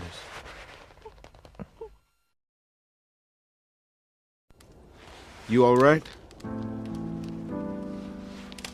I wonder where Janny went. I ran into Kimberly on the way back, and she told me she took the snowmobile. You know, I think I have a better idea of what she's like after talking to her. Oh yeah, I found a stone bridge just north of here. The thing is, the gate is locked and will stay that way unless we can blow it with dynamite or something.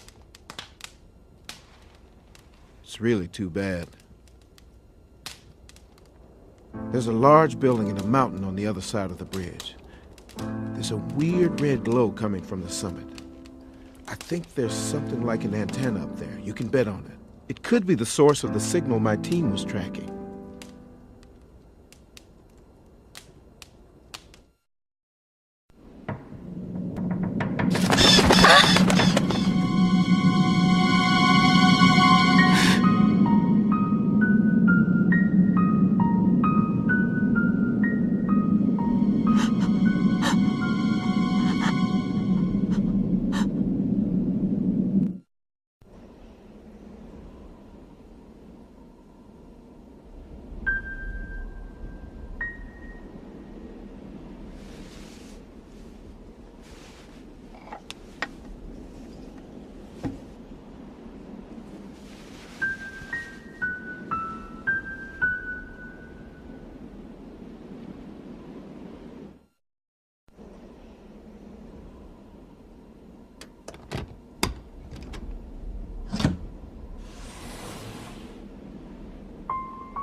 Oh, that looks like an explosive.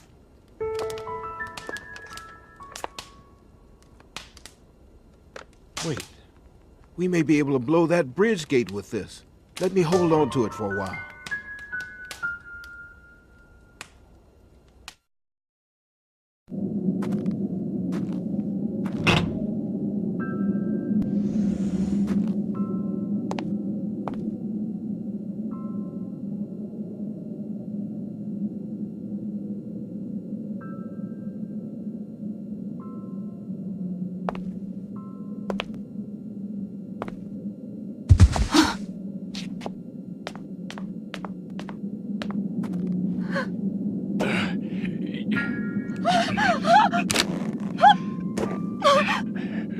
Wait.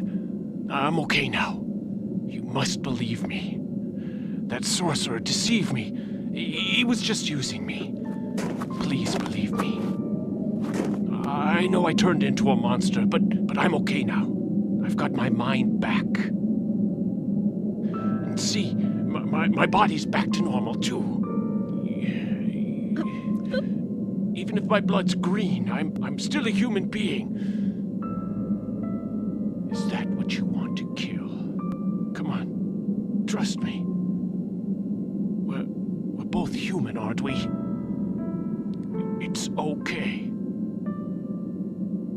You can trust me. See?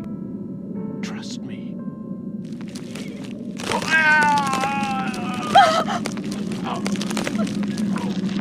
No, not again!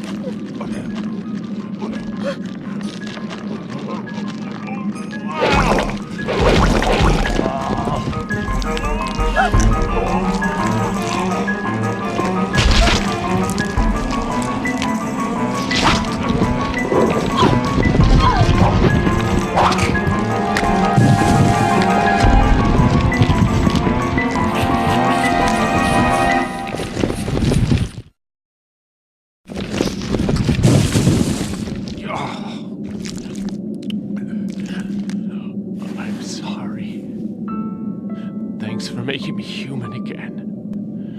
We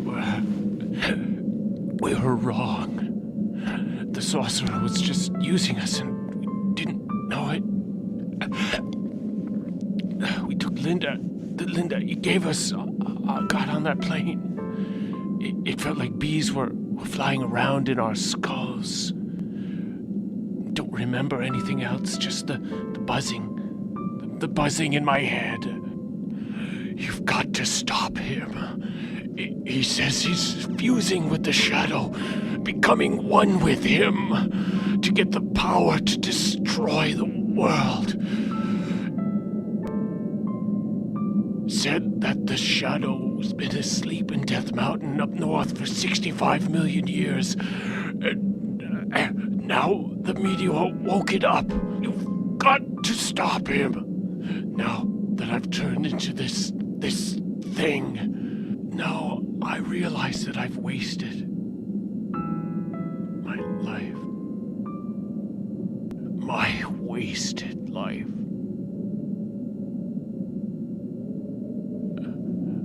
Dying feels kind of good. Thanks. Could you close my eyes?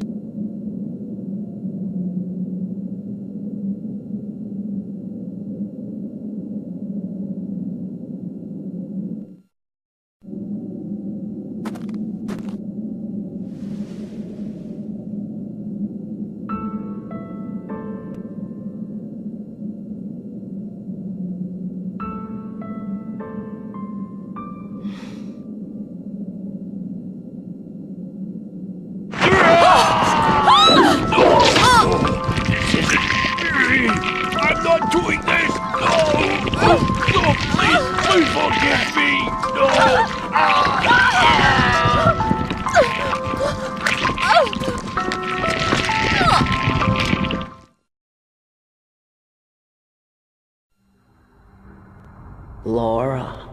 Laura Parton.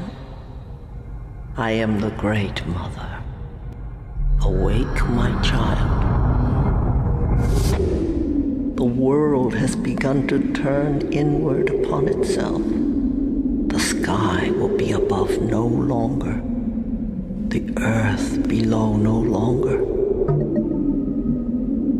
And mankind will be no more. Hurry, child, and arm yourself, or else the world will be no more.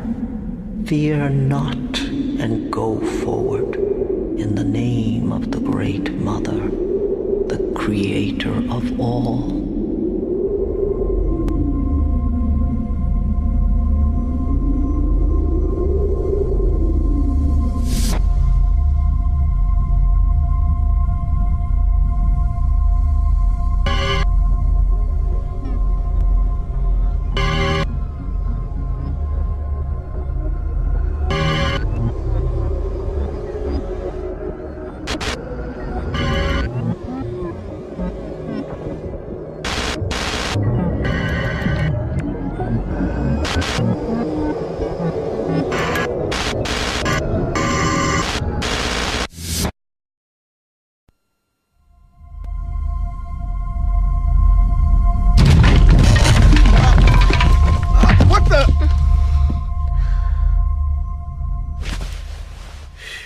You again. Scared the hell out of me. Almost gave me a heart attack. Let me guess. The yellow light again. We just had some company. I mean, I guess we're the company, but you know that guy upstairs? His mother came over. She went up to the second floor and still hasn't come down. Even though her widow son seems to have wandered off. I don't know what she could possibly be doing up there by herself.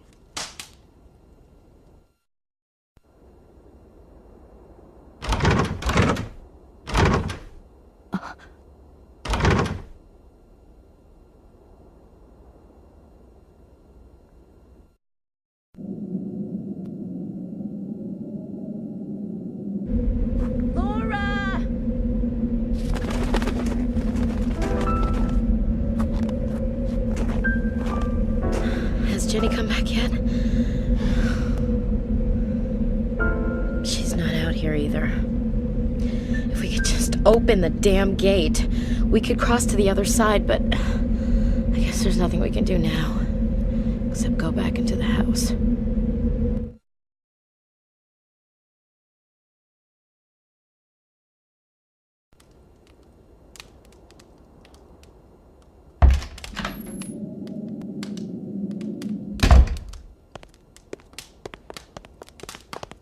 We still can't find Janny. I'm really worried about her now. Did you find anything, Parker? Hey, is that a time bomb? That should take care of the gate. Set it to go off in, say, well, it's from here to the stone bridge. 15 minutes should be long enough. Hey, just hold on a minute. We haven't even tested this thing yet. Test? Don't be such a wuss. Come on, hurry up. I have a gate to blow up. All right, all right. 1500. Okay, set to go off in 15 minutes. You start cutting it too close, just toss it. Please. Just because it took you 15 minutes to crawl over there on a snowmobile doesn't mean the rest of us are that slow. 5 minutes, that's all I need. You want to bet me? I don't play those kind of games. Have it your way. Well, I'm impressed. Ooh, I wasn't sure you could do anything. Give me a break. Well, I'm off then. Be good. See you soon.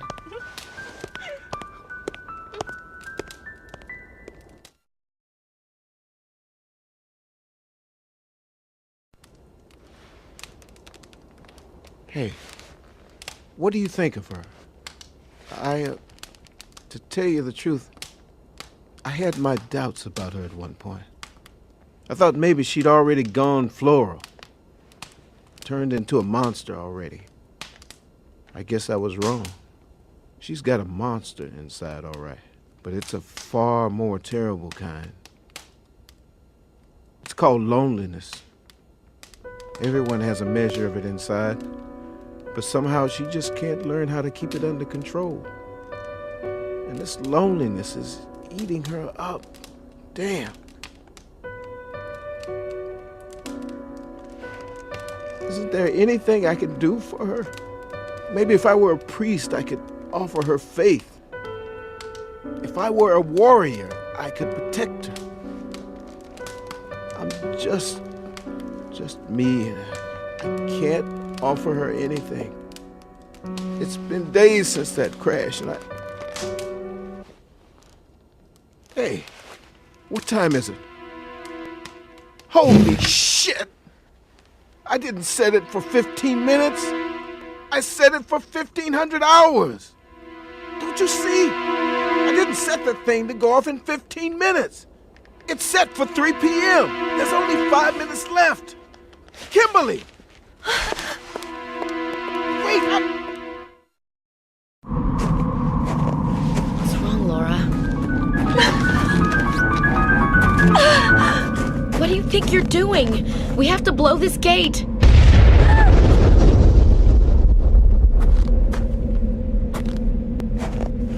What on earth is going on?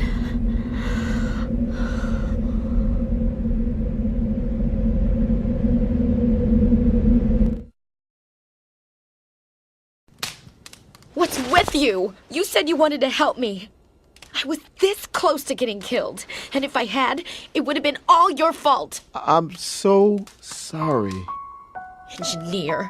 Yeah, right. Murderer is more like it. So you think you can just do what you please with my life, is that it? You have no idea how glad I am to see you. Get out. It makes no difference to me whether you're here or not. Just get out of my sight. Just get out of here.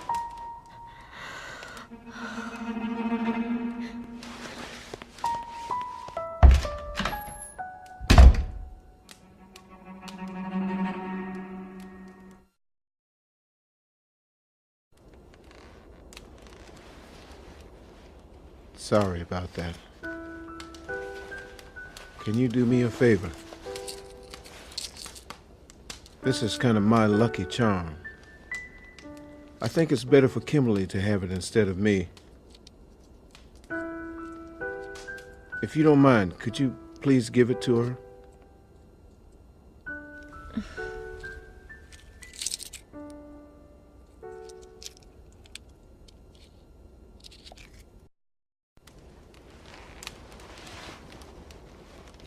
It was my fault.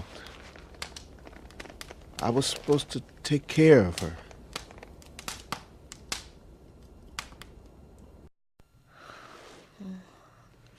I'm sorry. I know it isn't his fault.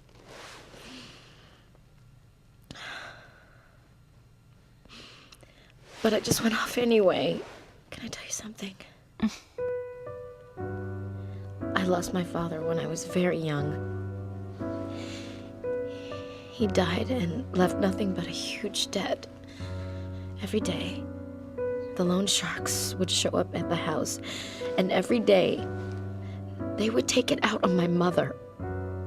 I'll never forget finding her that January morning. My mother killed herself. She put a bullet in her head. They showed up that day too. And then, when they realized they could never lay their dirty hands on her ever again, they came after me. I grabbed the revolver from my mother's hand and I fired at them. I escaped through the window, and I ran away. And every night since, that morning has repeated in my dreams. The thing is, I started taking Linda to deal with my dreams. But I just can't deal with men anymore. I can't even face him in the same room. That's why when Parker said he just wanted to protect me, no man has ever said a thing like that to me before. I didn't know how to react, but I'm going to apologize to him in the morning. I know I can trust him. And this time,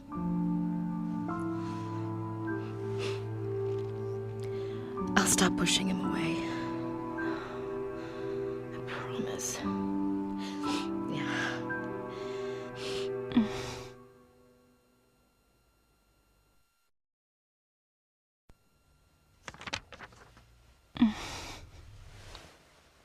Sorry. Did I wake you? I'm writing a poem. I thought I'd show it to Parker. Do you think he'll read it?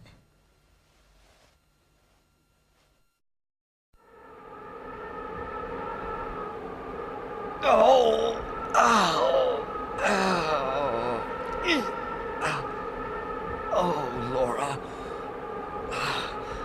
I'm so sorry I woke you. I've started to feel these stabbing pains throughout my body. Every time I move my head, every time I raise my arm, I get this constricting feeling.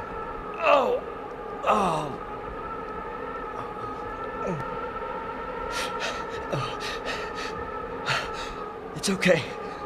It's okay. I'm fine. Thanks. Don't worry about me.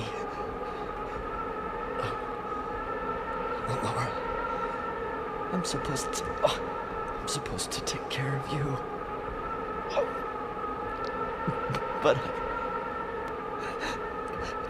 I...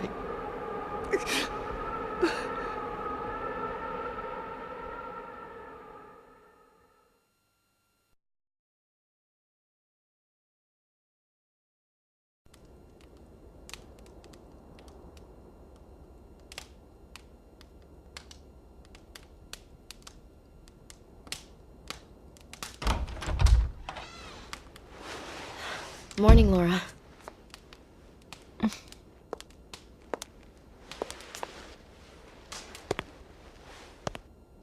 Parker, I'm sorry about last night. Stay away from me.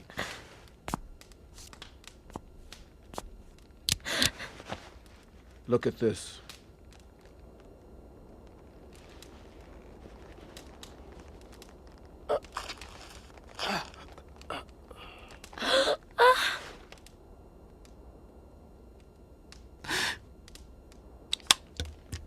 I've somehow been infected. I'm still all right. I haven't blossomed yet. I'm still thinking straight. And I can make my own decisions for now.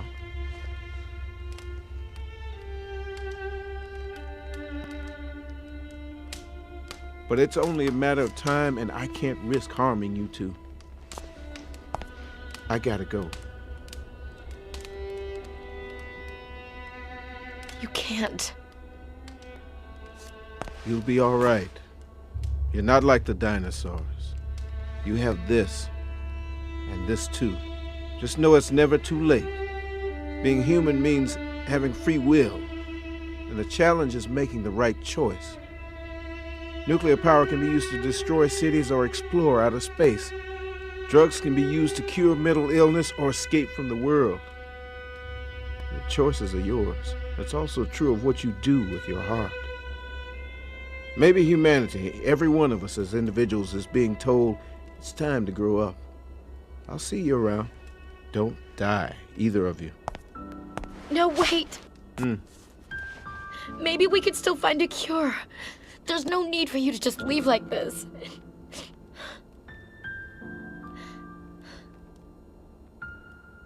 Do you think you'll miss me when I'm no longer myself?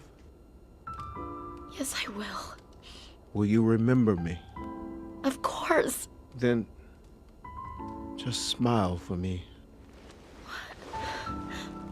Smile for me, Kimberly.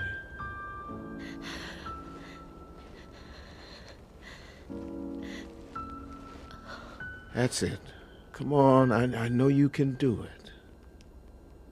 Oh, Parker. Thank you, Kimberly. You'll never be alone.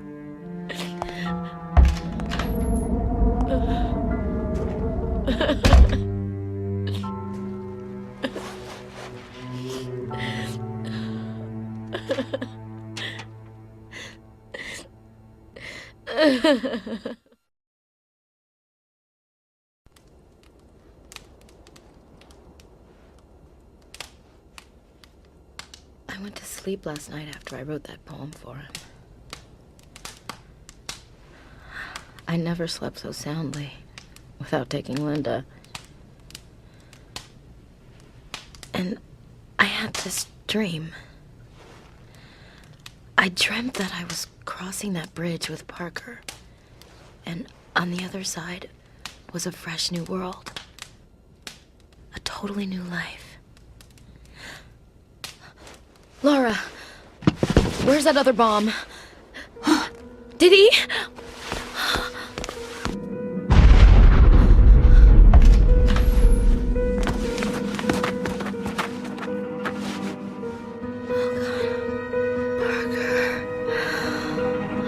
Parker! Oh no!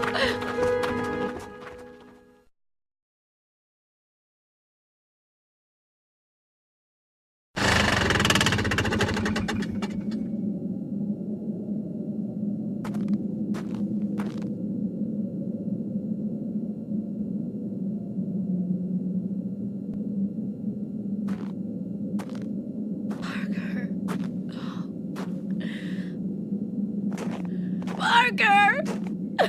Please answer me. I know you're here.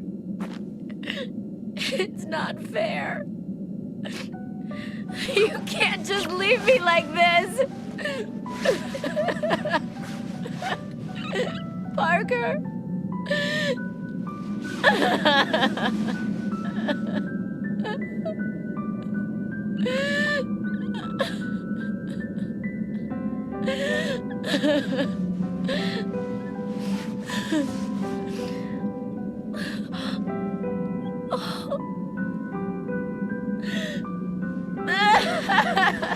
No, please, Parker.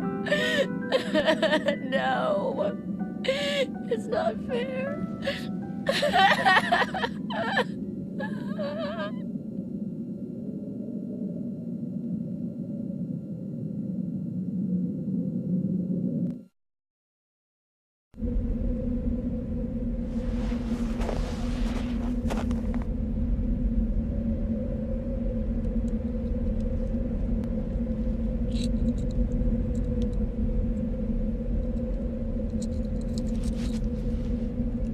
It's Parker's.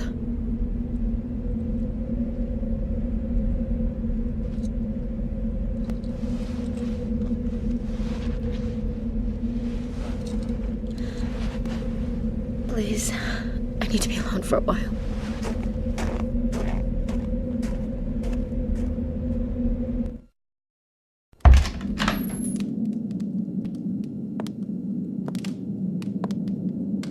Oh, Laura, help me, help me. I've been hiding because I was so scared. Kimmy was acting weird to me. And that man upstairs, too. She...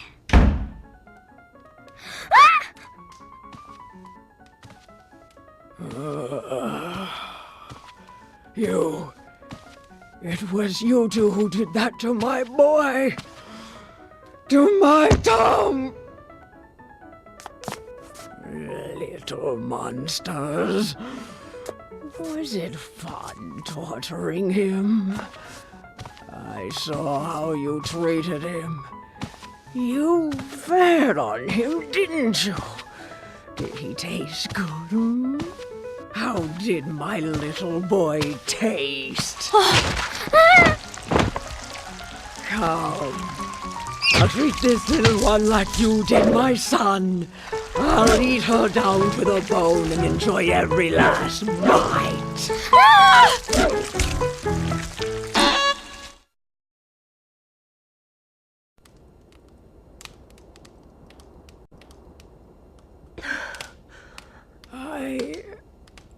I wanted so much to play a duet with you, Tom. Please forgive me.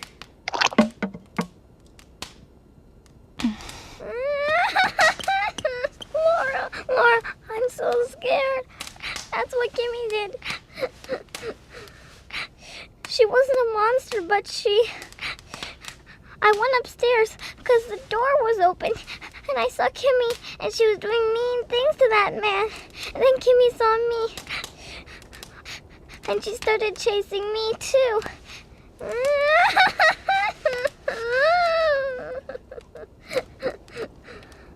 That's why I went and hid.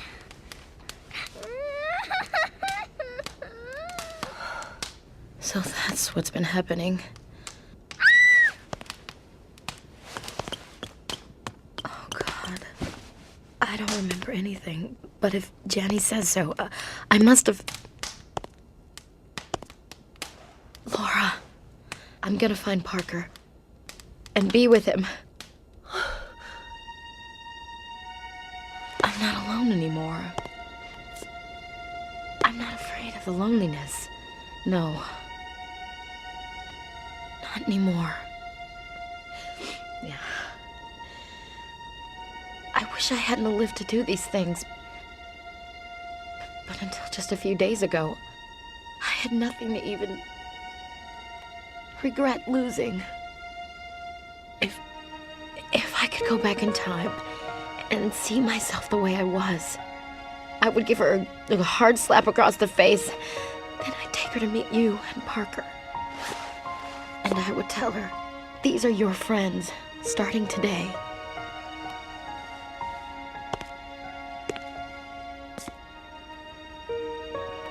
Laura, I've changed my mind. If I could just have another chance at life, I'd like to be reborn as myself. And I'd like to have you as my friend again. Promise? Would you be?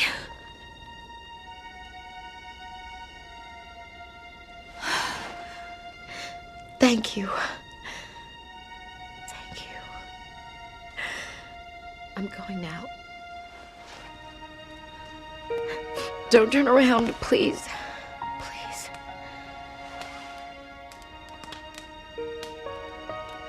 There's no need to see me off. Remember, this isn't goodbye. We're friends. Friends for life.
Oh, great shadow, allow me to reach you and be in your presence. Grant your great powers unto me.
Is Parker really dead? I heard everyone talking. Ah! Look! It's Parker!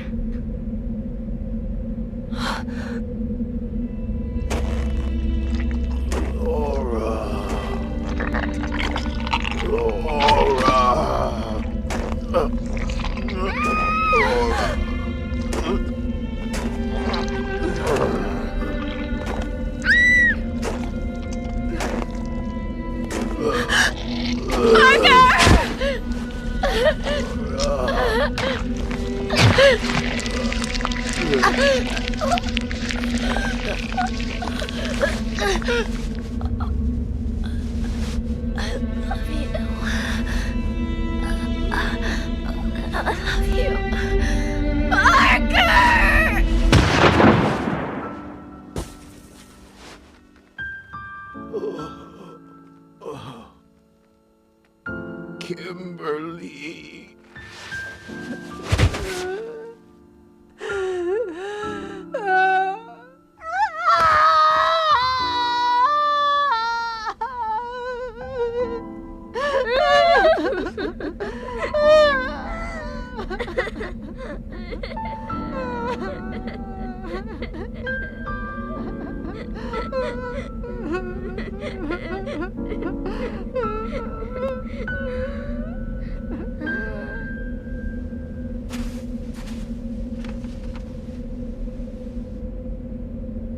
First there was light, and what lay between the stars was called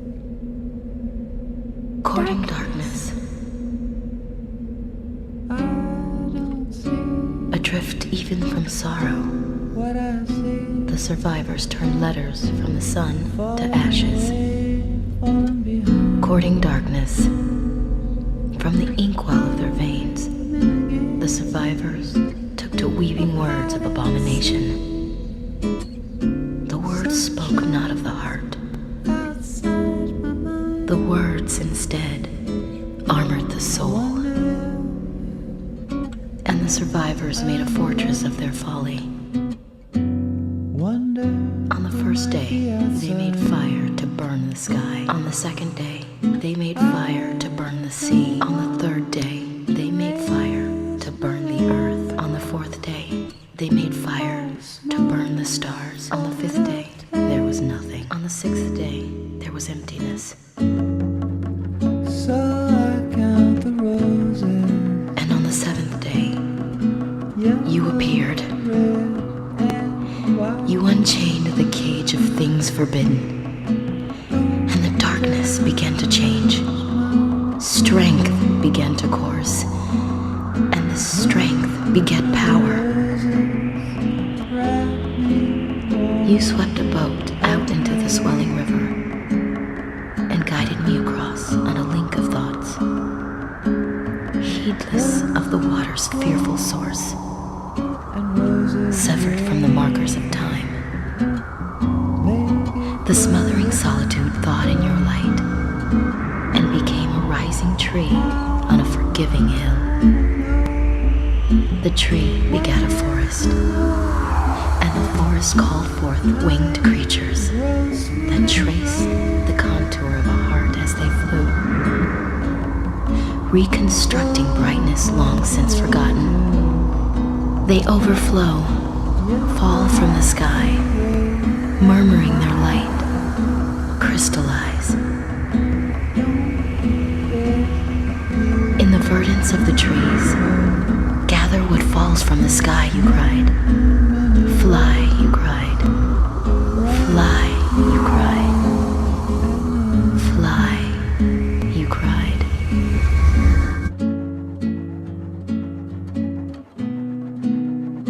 And when the gods arrived, as life finally came to an end, as it started, they saw boundless joy, and they knew it was your doing. What you guarded in their stead is the brightness that shines within. What you guarded in their stead, I shall call love. And understand at last that first there was light.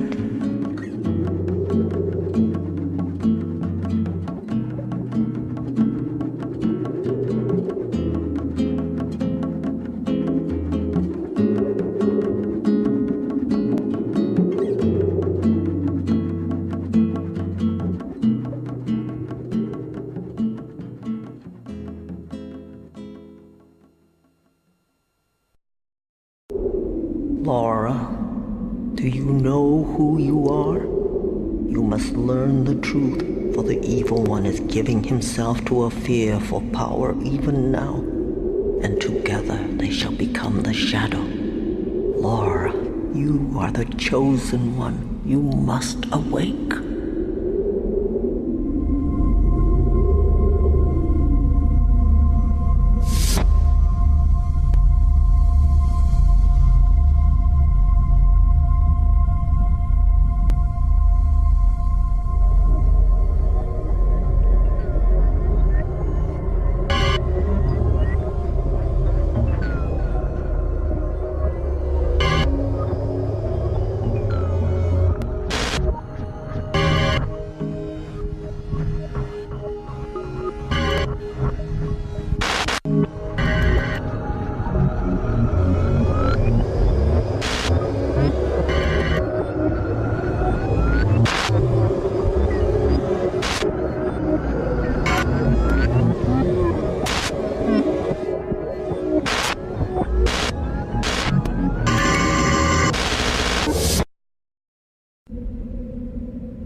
Let's go, Laura.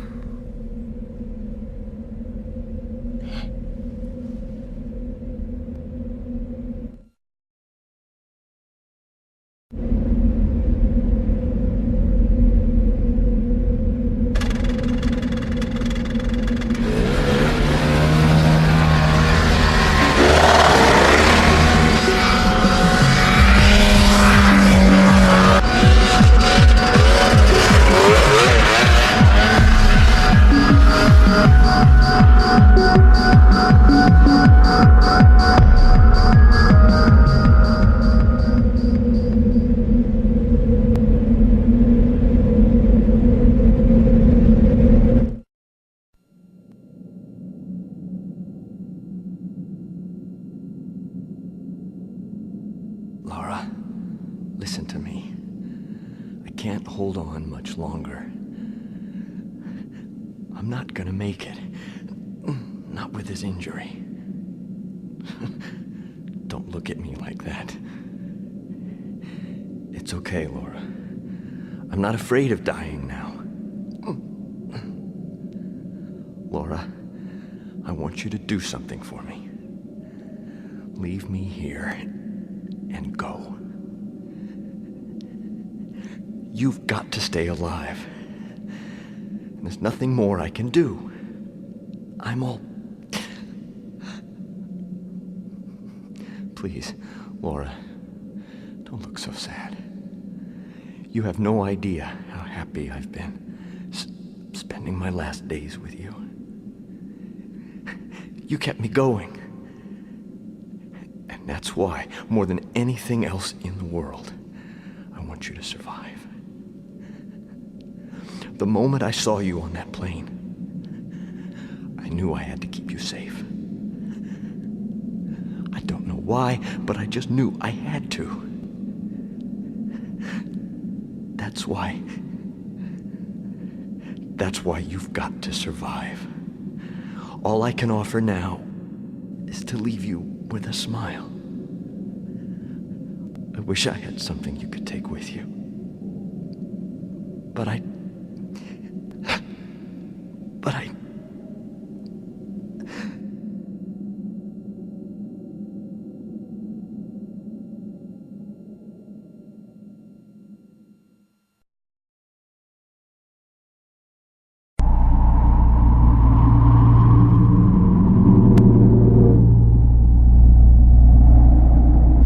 I shall be known as Death, the final destroyer, the great shadow. 'Tis for the coming fall. Do I wait? I shall be known as Death, the final destroyer, the great shadow.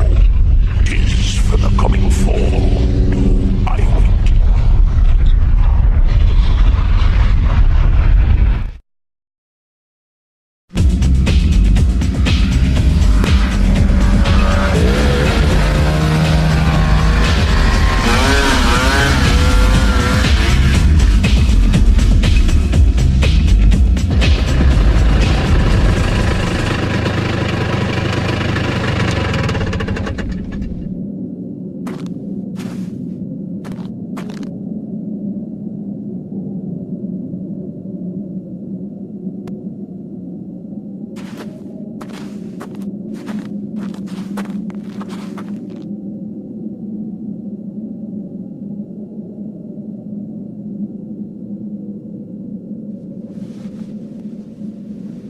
You don't want to lose it. It's a precious gift from your mother, Laura.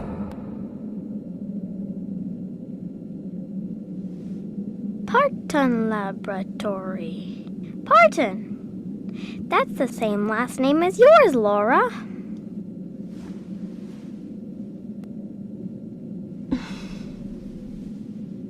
This is the Lucy Parton Laboratory. The entire facility has been shut down. Only authorized personnel are permitted access. This is the Lucy Parton Laboratory. The entire facility has been shut down. Only authorized personnel are permitted access. Please state your name. Please state your name. This is Laura. Laura Parton.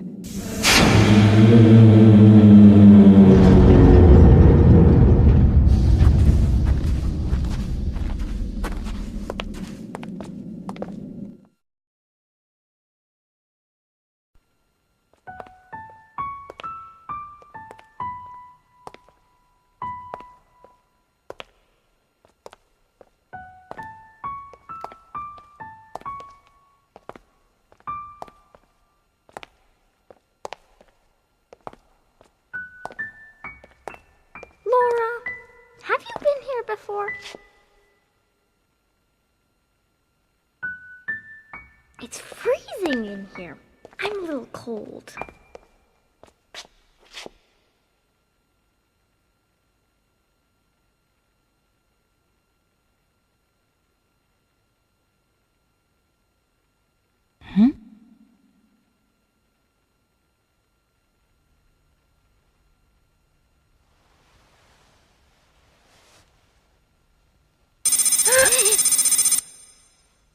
DNA scan completed. Laura Parton, please enter. Laura Parton's last visit was 27 years ago. Your associate is not cleared for access. Please wait here.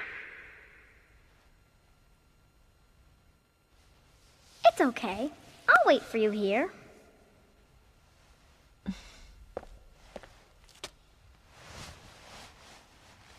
I know you'll come back. I'll wait for you.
Welcome. On behalf of the Lucy Parton Laboratory, I would like to welcome you to the Visitor Center. Please press any button for the information you desire.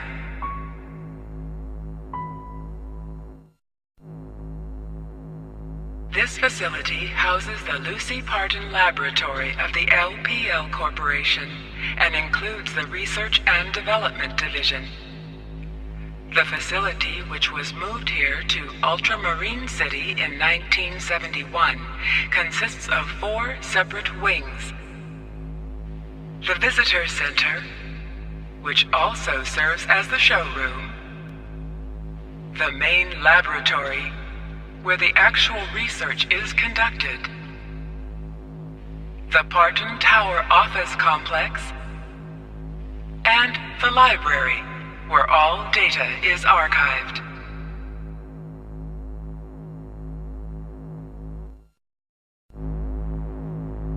The Lucy Parton Laboratory of the LPL Corporation was established by the Parton family in 1963. The primary objective of establishing this facility was to continue the research work in molecular biology and genetic engineering, particularly the field of cloning technology, initiated by then Chief Executive of the LPL Corporation and Director of Research, Dr. Lucy Parton. The cloning project was discontinued in 1974, several months after Dr. Parton was seriously injured in a laboratory accident. However, the facility continued to conduct research on agricultural applications of genetic engineering under a government grant until 1981. The genetic engineering technology researched and developed here by the LPL Corporation is still helping to feed the world by increasing the nutritional content of certain types of livestock and grain. Since 1981, only the Visitor Center wing has functioned as a showroom for molecular biotechnology and genetic engineering. All proceeds from the center are channeled to various university research funds.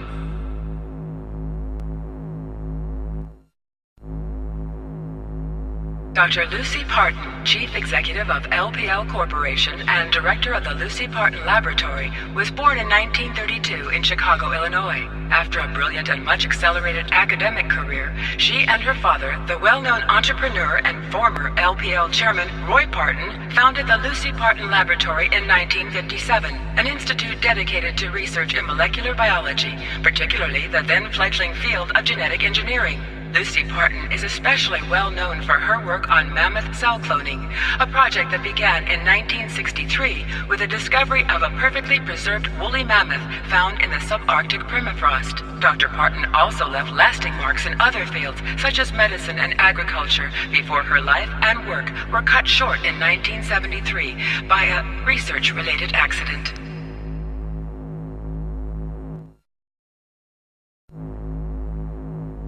All data concerning this technology has been erased.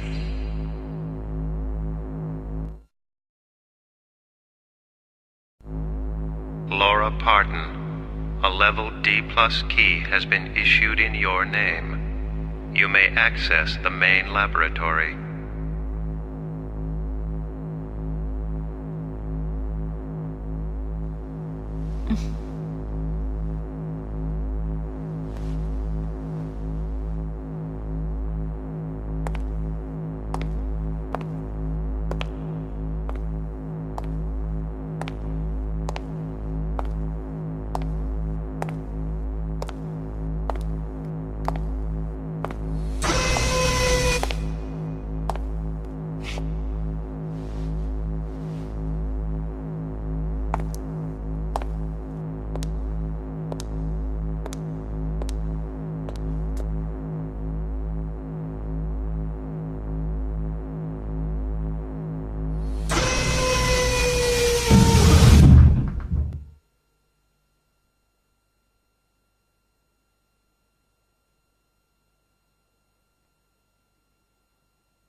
You've come very far, Laura.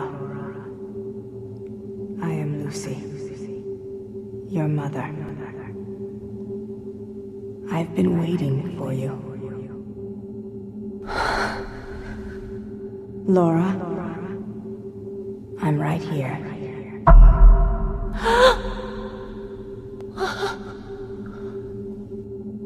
I know that you've come very far, my beloved Laura.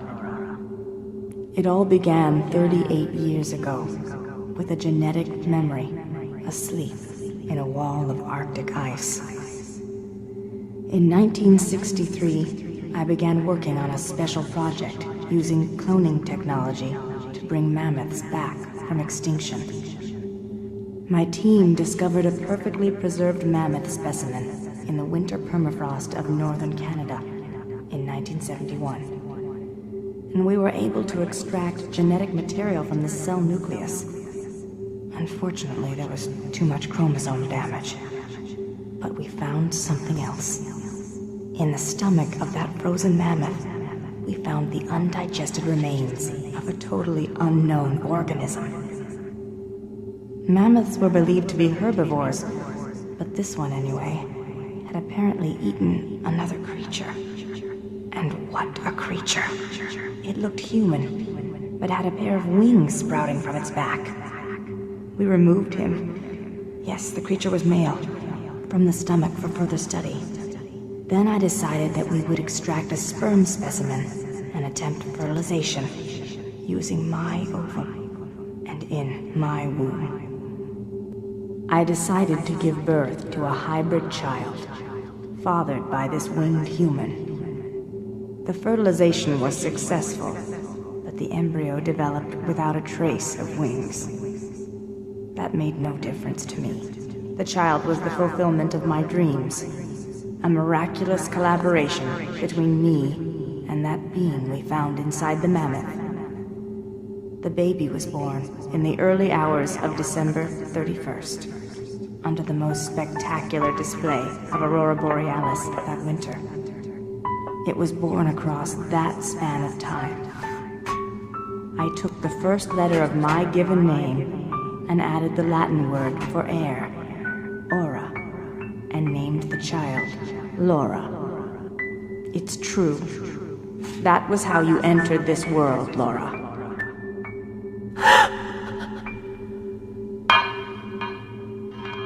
When I was in labor with you, I had a vision. Something akin to the will of the cosmos spoke to me and described something important.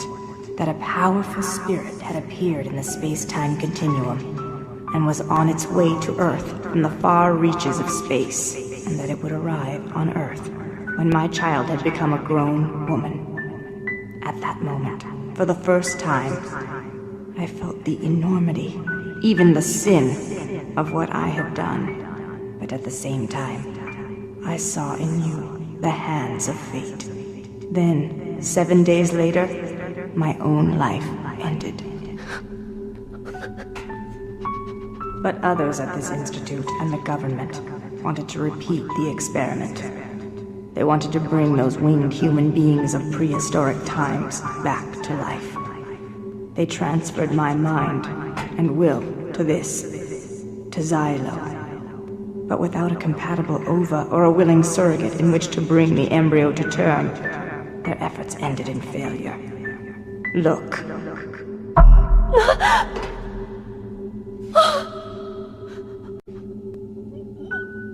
Laura, you must kill me. End your mother's torment so that no one will ever repeat this mistake.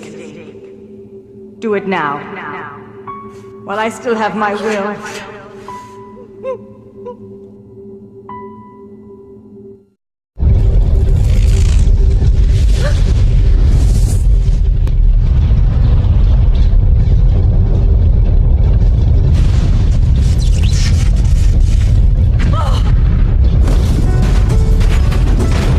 Thank you, Laura.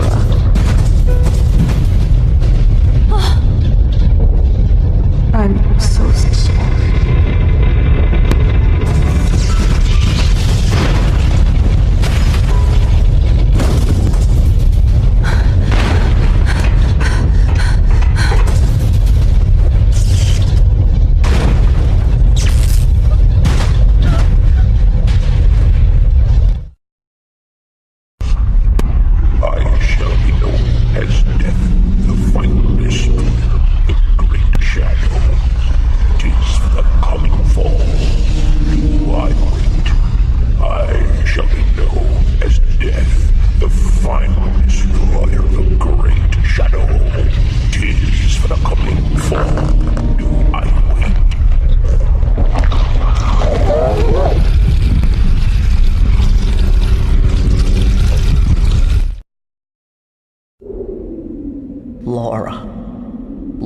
Laura Parton. The evil one has joined himself to a fearful power and has been remade. The evil one knows you, my child, and shall seek you out. Go forward, Laura. You must not stop, no matter what.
Laura, what am I doing here? I want to go home. I want to go home now. It feels all wrong here. Hey, Laura, I discovered something. What matters most is time. I had a dream. There were big dinosaurs walking around. And then lots of people making buildings in the desert. There were some people on a ship crossing a big ocean. Then people were shooting at each other with guns. I saw big trees being chopped down and jet fighters in the sky. And then a really big explosion. There was a space rocket going straight up and astronauts hopping up and down on the moon. And animals getting shots in a lab. A big wave of water came and washed away a town, and a whole mountain caught on fire. There was something that looked like a forest, but it was all missiles instead of trees. It was kind of like when you fast forward a long movie. But I knew it wouldn't go the other way. And I thought that's what's really important. Time is the only thing that can't go back. It's kind of like a lesson. Like Grandpa teaches me.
Laura, get up, Laura. You must climb a mountain that awaits you to the north and make the fearsome power your own.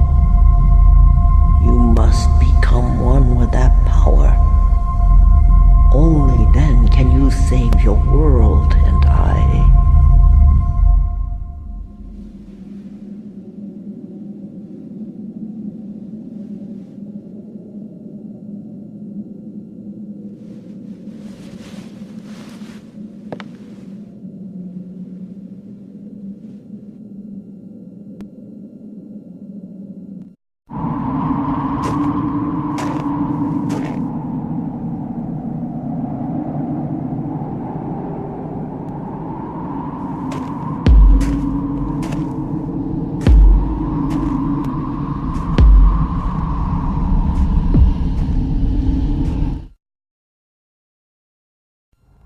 Laura.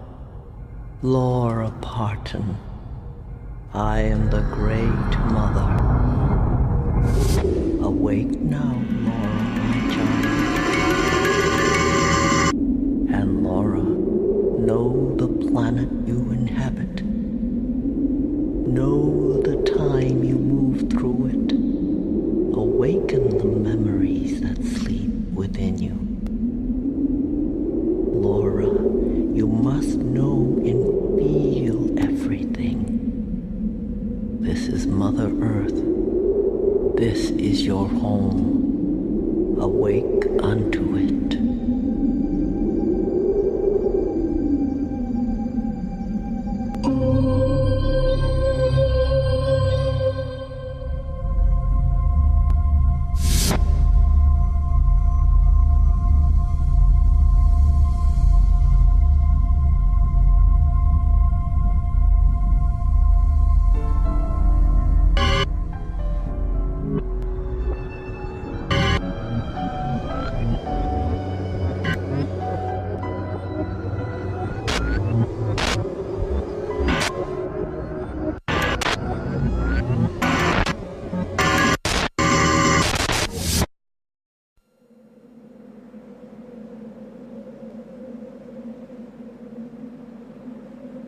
Laura, how many days has it been since the crash?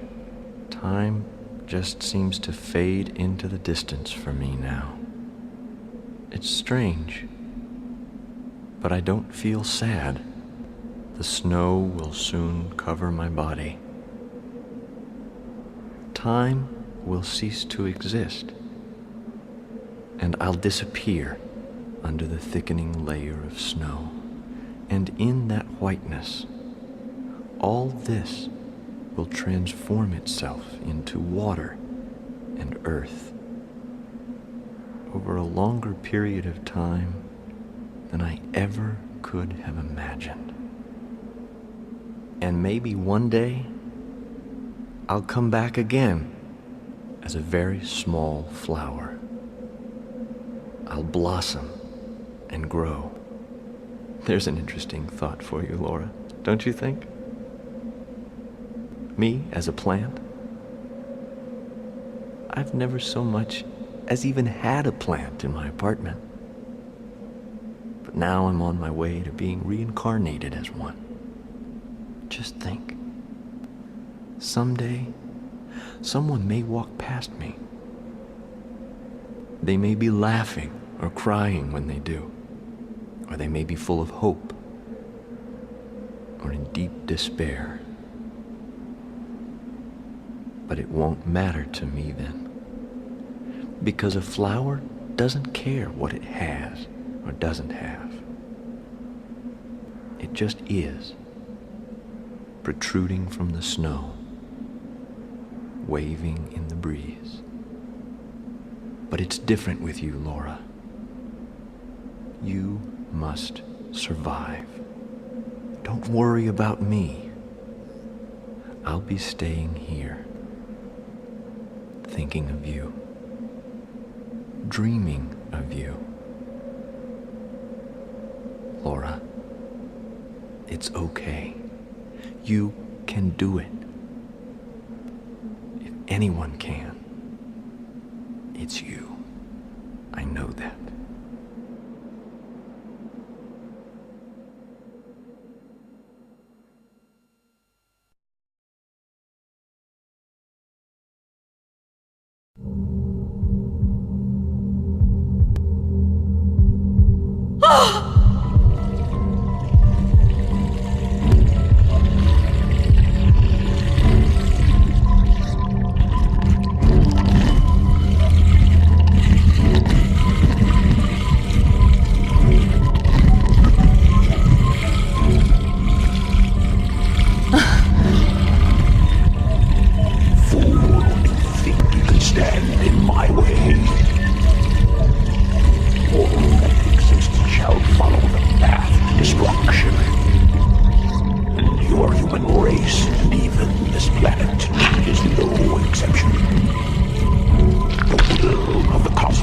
will not be denied.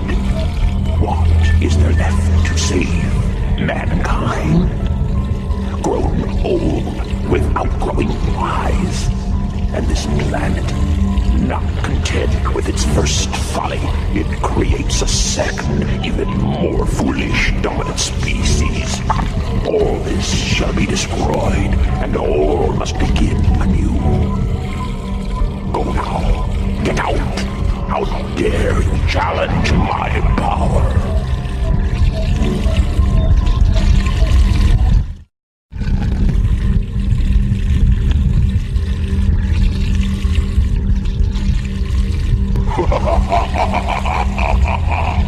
Then a fool you shall die.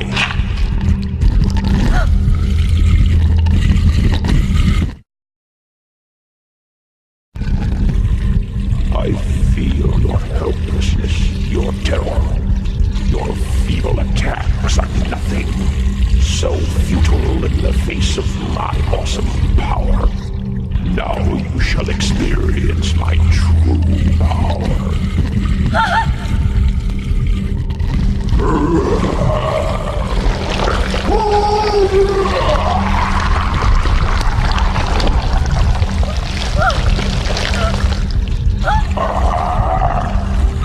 First your eyes, you will see this world no more. Nevermore.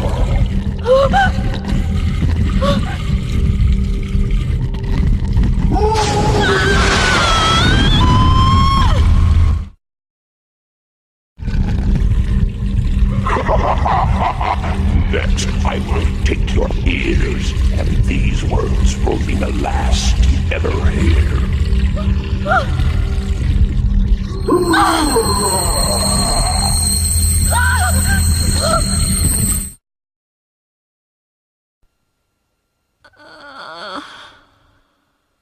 How do you feel now?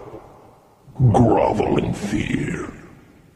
First you are blind, then you are deaf, and now you will move no longer. Do you understand what that means? Death, it means death. The certain death that is yours, and you will be lost in the vast abyss for all eternity.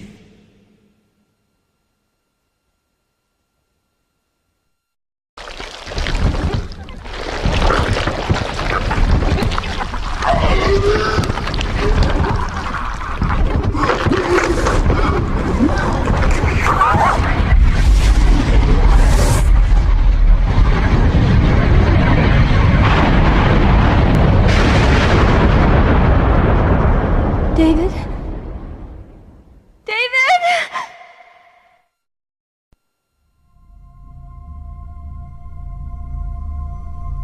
Laura? Laura? Laura? Can you hear me? The evil here has been destroyed. You can move again now. Laura, the time has come for you to bond with that fearsome power. Though you cannot see nor can you hear, you must slowly go forward, my child, one step at a time.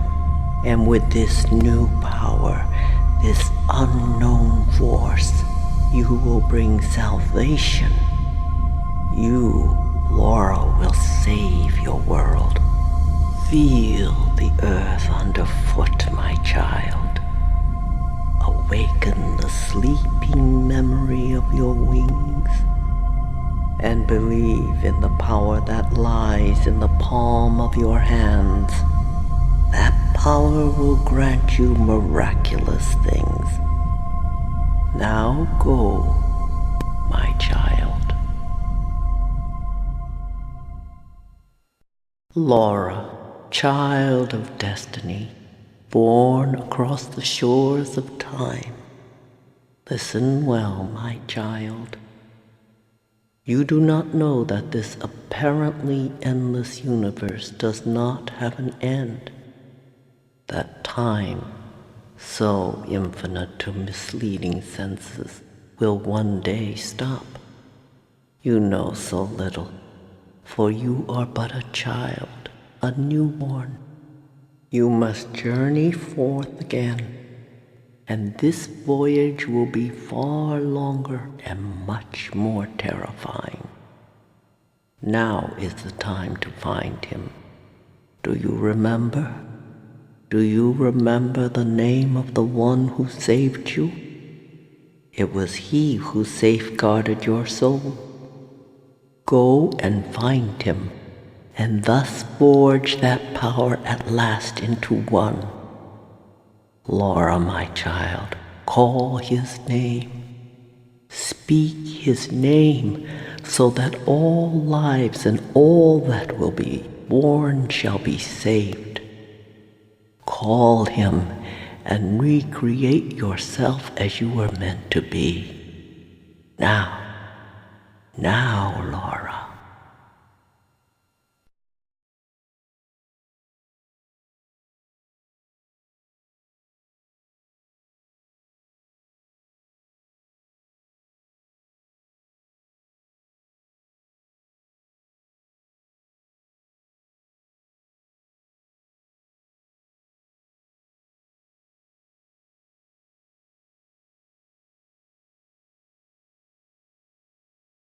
David.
You,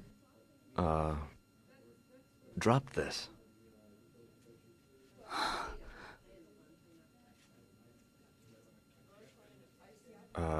Here.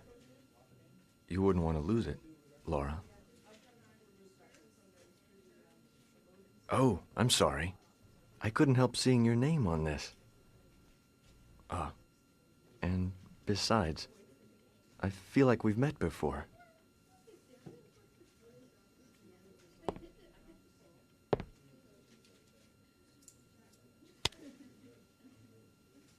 Well.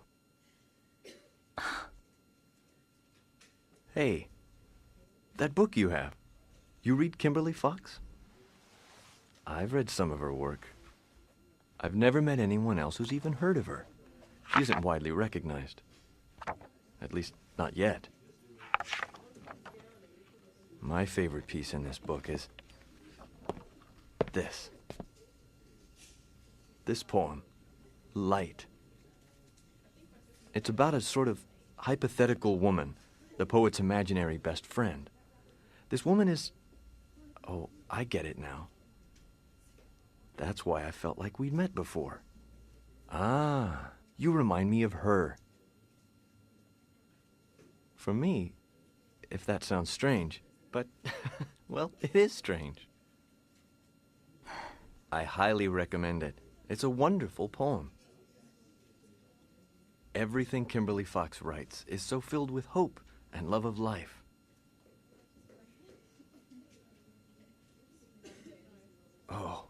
Laura, look. Hmm?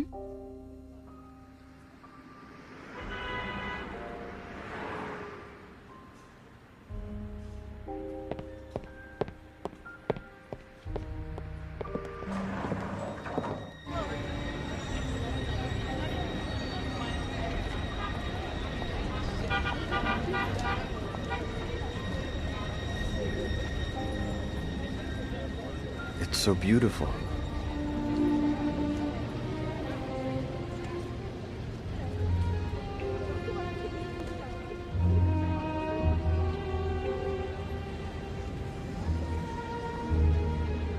Well, anyway, I guess I'll be going.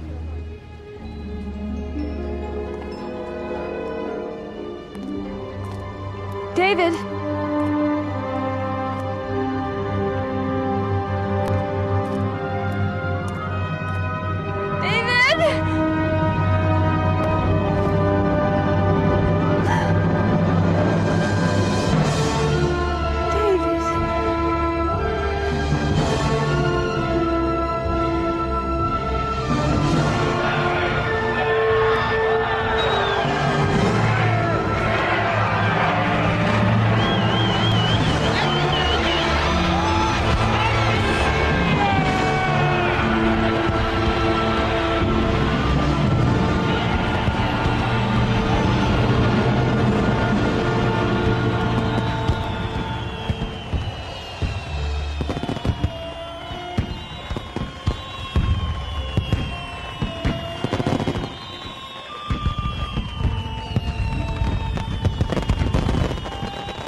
answer. I don't want to raise my eyes, all small, folded up tight. So I count the roses, yellow, red, and white. Don't dare use my fingers. Many, many roses wrap me warm at night.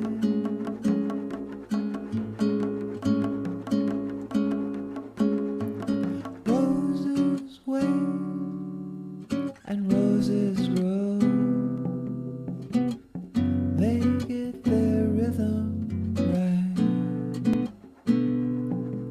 I wanna know what roses know, how they grow smooth and right. So I count the roses, yellow.